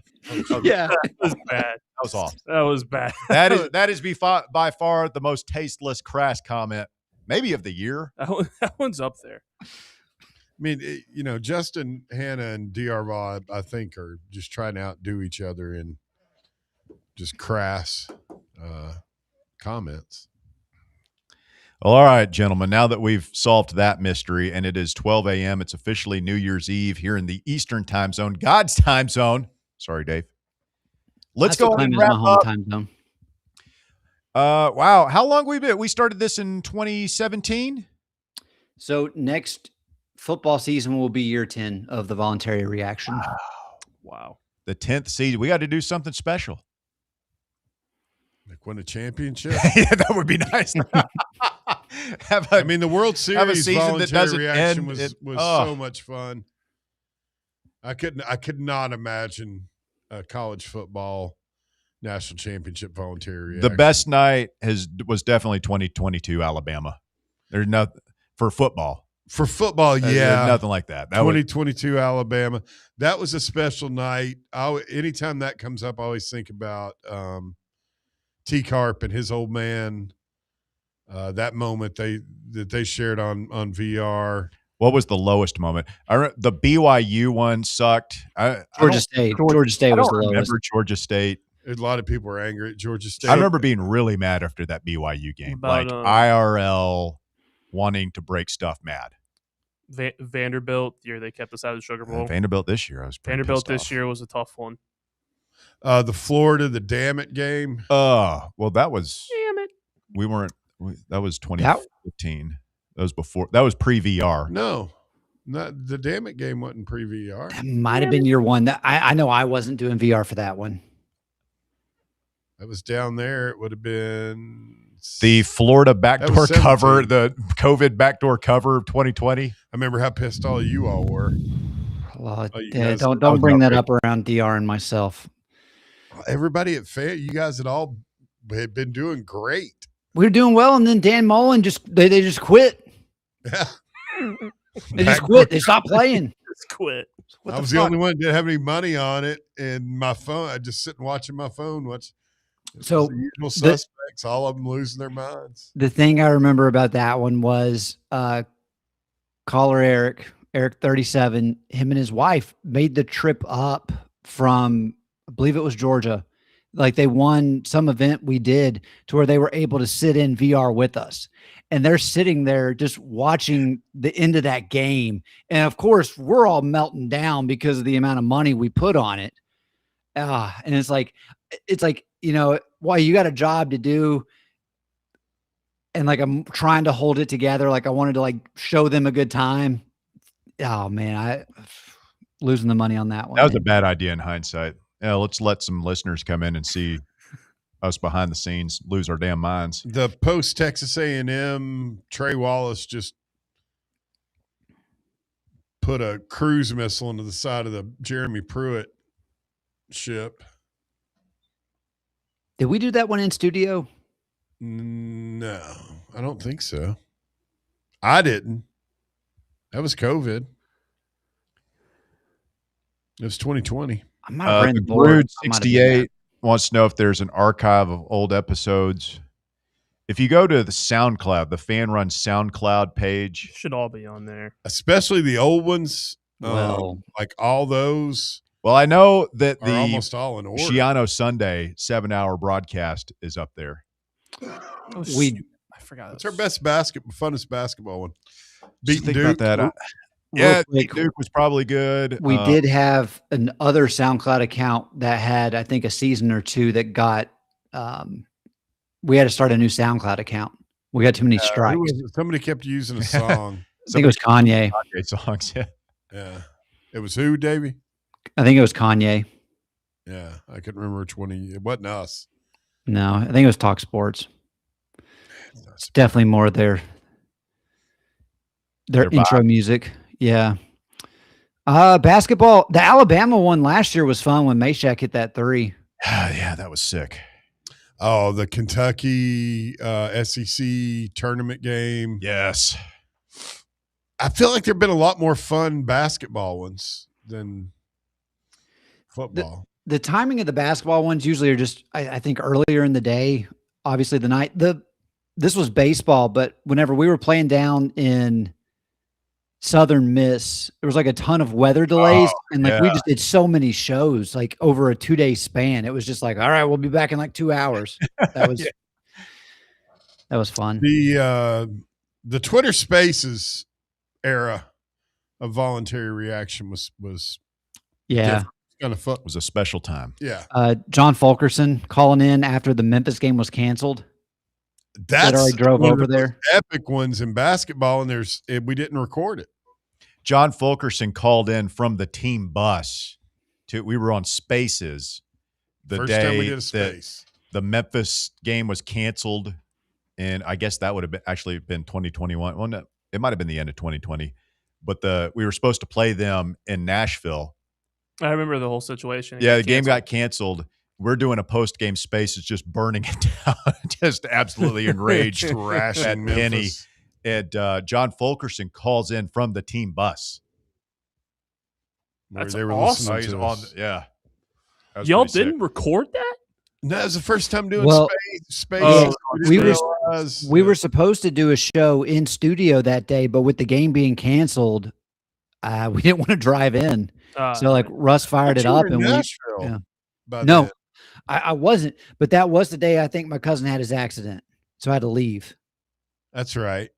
I remember you did. You started. You were in bed. I remember you telling me that.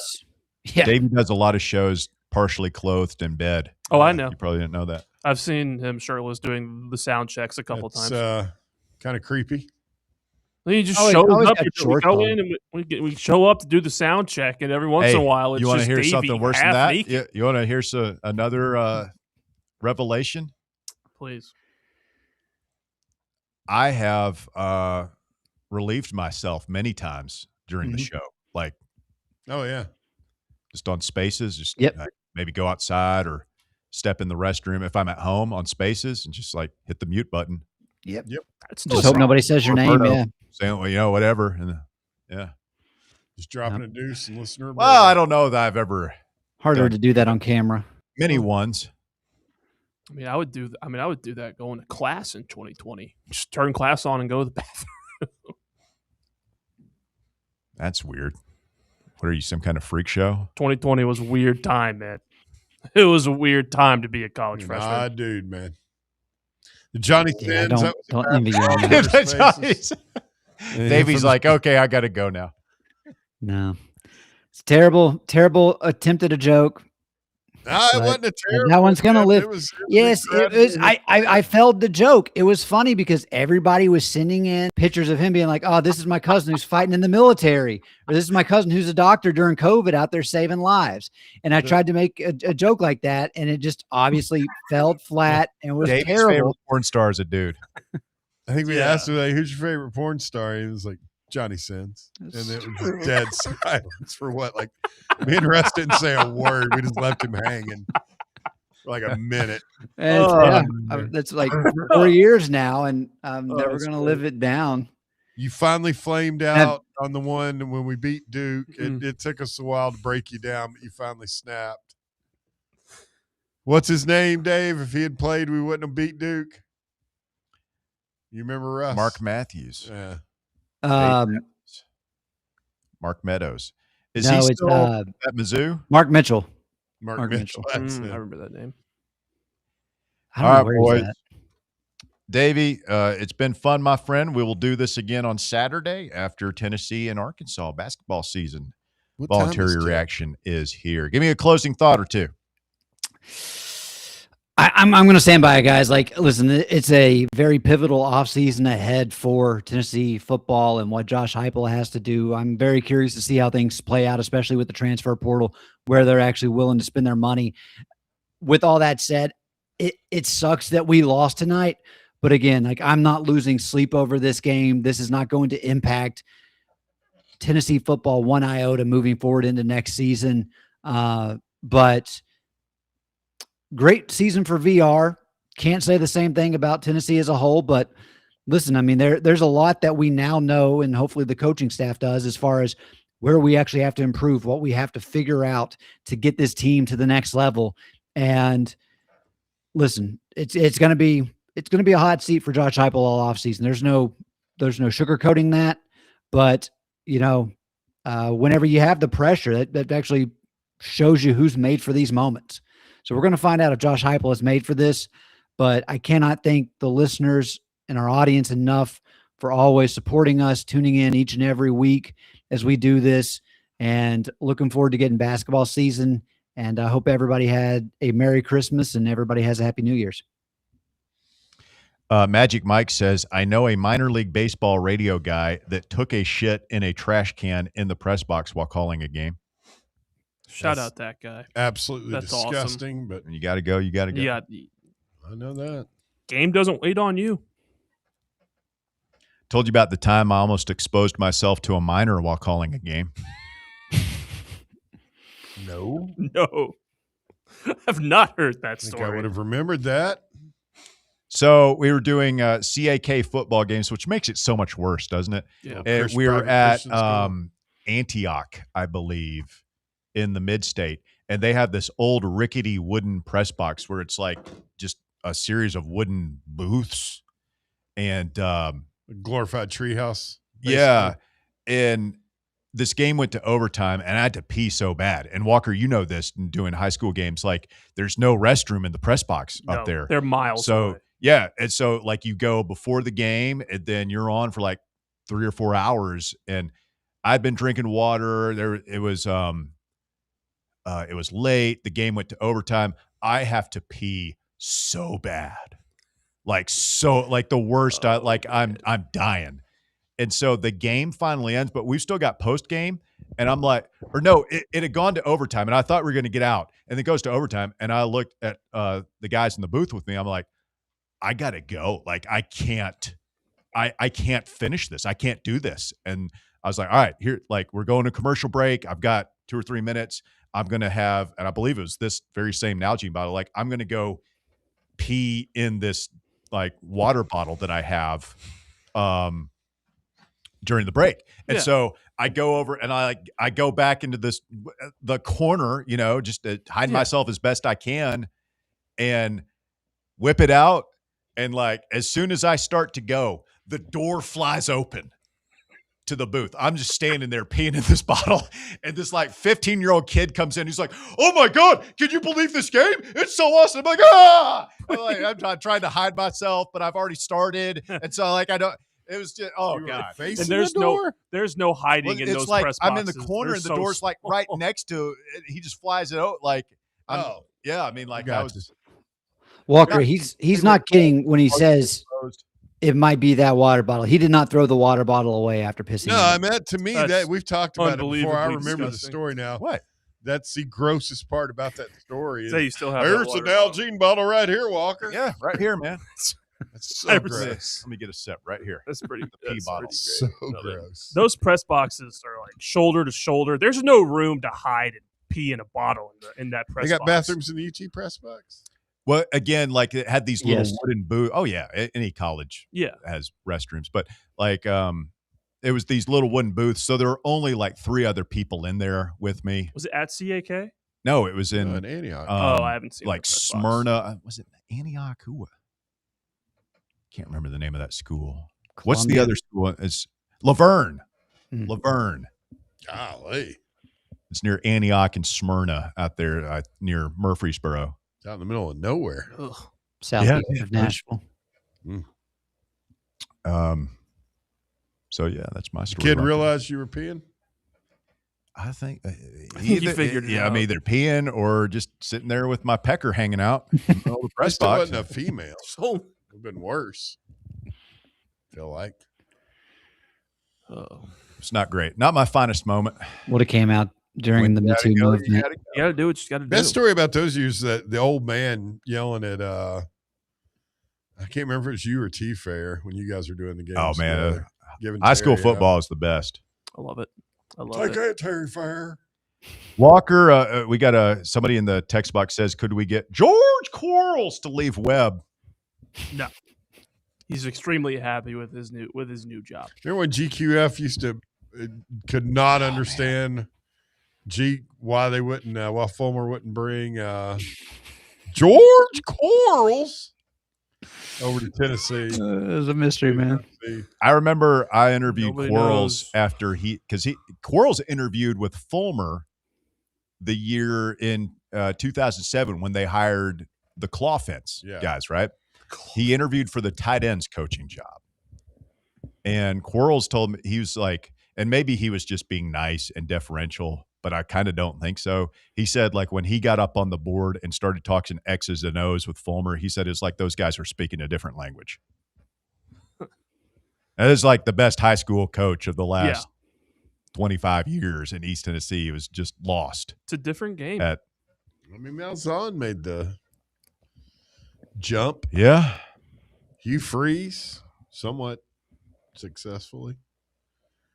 Till the hookers. Till that happened. Never seen so many dead hookers. Lord knows I have. Walker Smith, thank you, man. Long day for Walker Smith. He has been manning the controls since 1 o'clock today. Long day for Walker. He's earning his stripes, ladies and gentlemen. We're just doing the best we can out here. It's all good. Well done, sir. He was laid out like a beached whale out there on the couch when I came in from the. Like I said, working hard. Walker Smith. What do you Just got? watching the game. Final thoughts?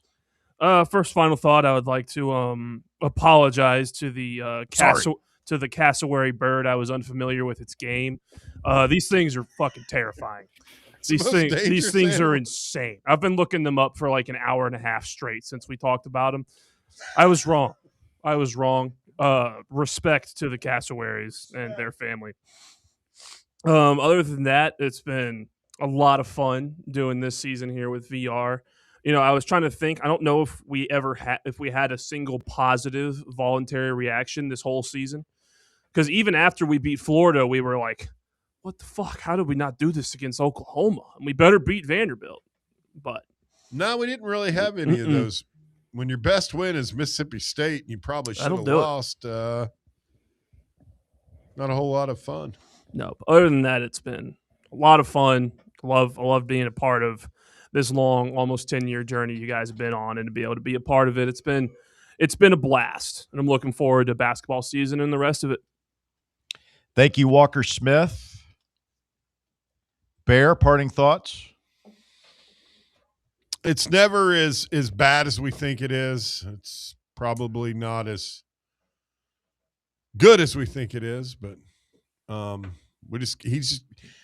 don't know. I am so damn tired. I know that Heupel needs to really do a lot of self-reflection, really dig in and make some changes, or else he's going to be, unemployed and very wealthy. I wouldn't If he doesn't mind. get it together. The biggest thing going forward for me, the sloppiness, the penalties, the out of shape. You listed off on a mini rant earlier in the show, just all the things that bug you about it, and just the slop factor.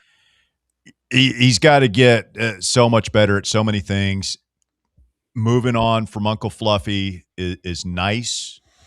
It can't be the only thing. Really interested to see what the rest of the defensive staff looks like. I think we'll hear movement on that as early as tomorrow. Really interested to see what happens in the transfer portal. We'll hear updates on that starting this weekend.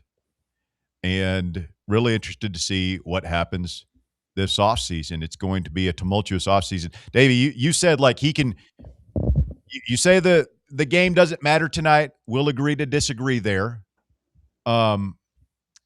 How much goodwill can he earn back from those who agree with you, of which there are many, with a really good transfer portal haul?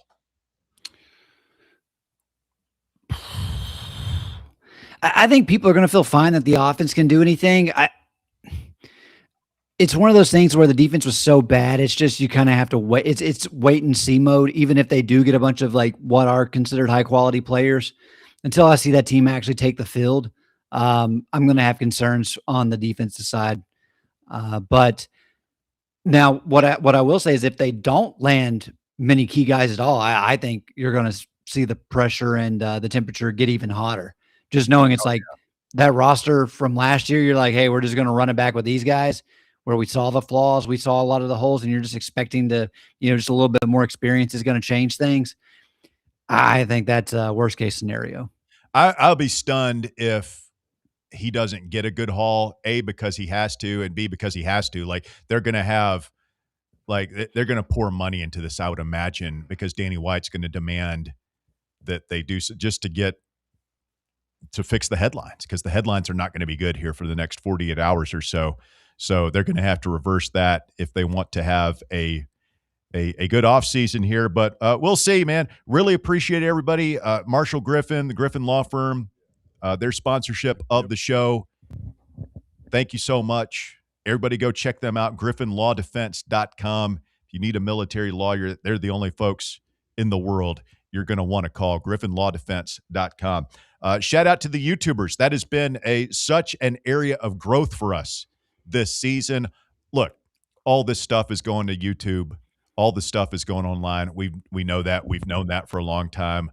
Radio is dying. It's not going to happen overnight, but that's where all this entertainment stuff is headed. We are getting a new transmitter for 1340 AM this next year. We're really excited about that. Should improve our coverage area a little bit. But YouTube has been a revelation this year. Everybody's watching on YouTube. We love you. Be sure to mash that like button, hit that thumbs up. Subscribe to the feed there so that we can continue to grow this thing. And we appreciate all of you. Share the show. Send that podcast. Say, hey, listen to these guys. Listen to these idiots melting down, going crazy over a stupid bowl game. Help us continue to grow. If you want to sponsor the show, hit me up. I'm easy to find on Facebook and Twitter. We'll be doing some new advertising sales initiatives here in the next couple of weeks. So we're looking forward to that. Big year 2025. We finally got Tony Basilio on the station. We've been trying to do that for years. We got Talk Sports growing by leaps and bounds. Great morning show. Young William Pattison. I'm not going to say he's unsung because he's on the air from 1 to 3, but I mean, you talk about a guy that's Dynamite. A big part of the engine of Fan Run Radio with everything he does off the air for us as well. Getting Bob on the drive, huge. Getting Walker settled in, huge. Here's to a great 2026, boys. Basketball, baseball. Who's our new coach? I forget. Elander? Yeah. Gained one, Tony, lost another. Is Vitello for Basilio a fair trade? I'll let you be the judge of that. Only you can decide. Yeah.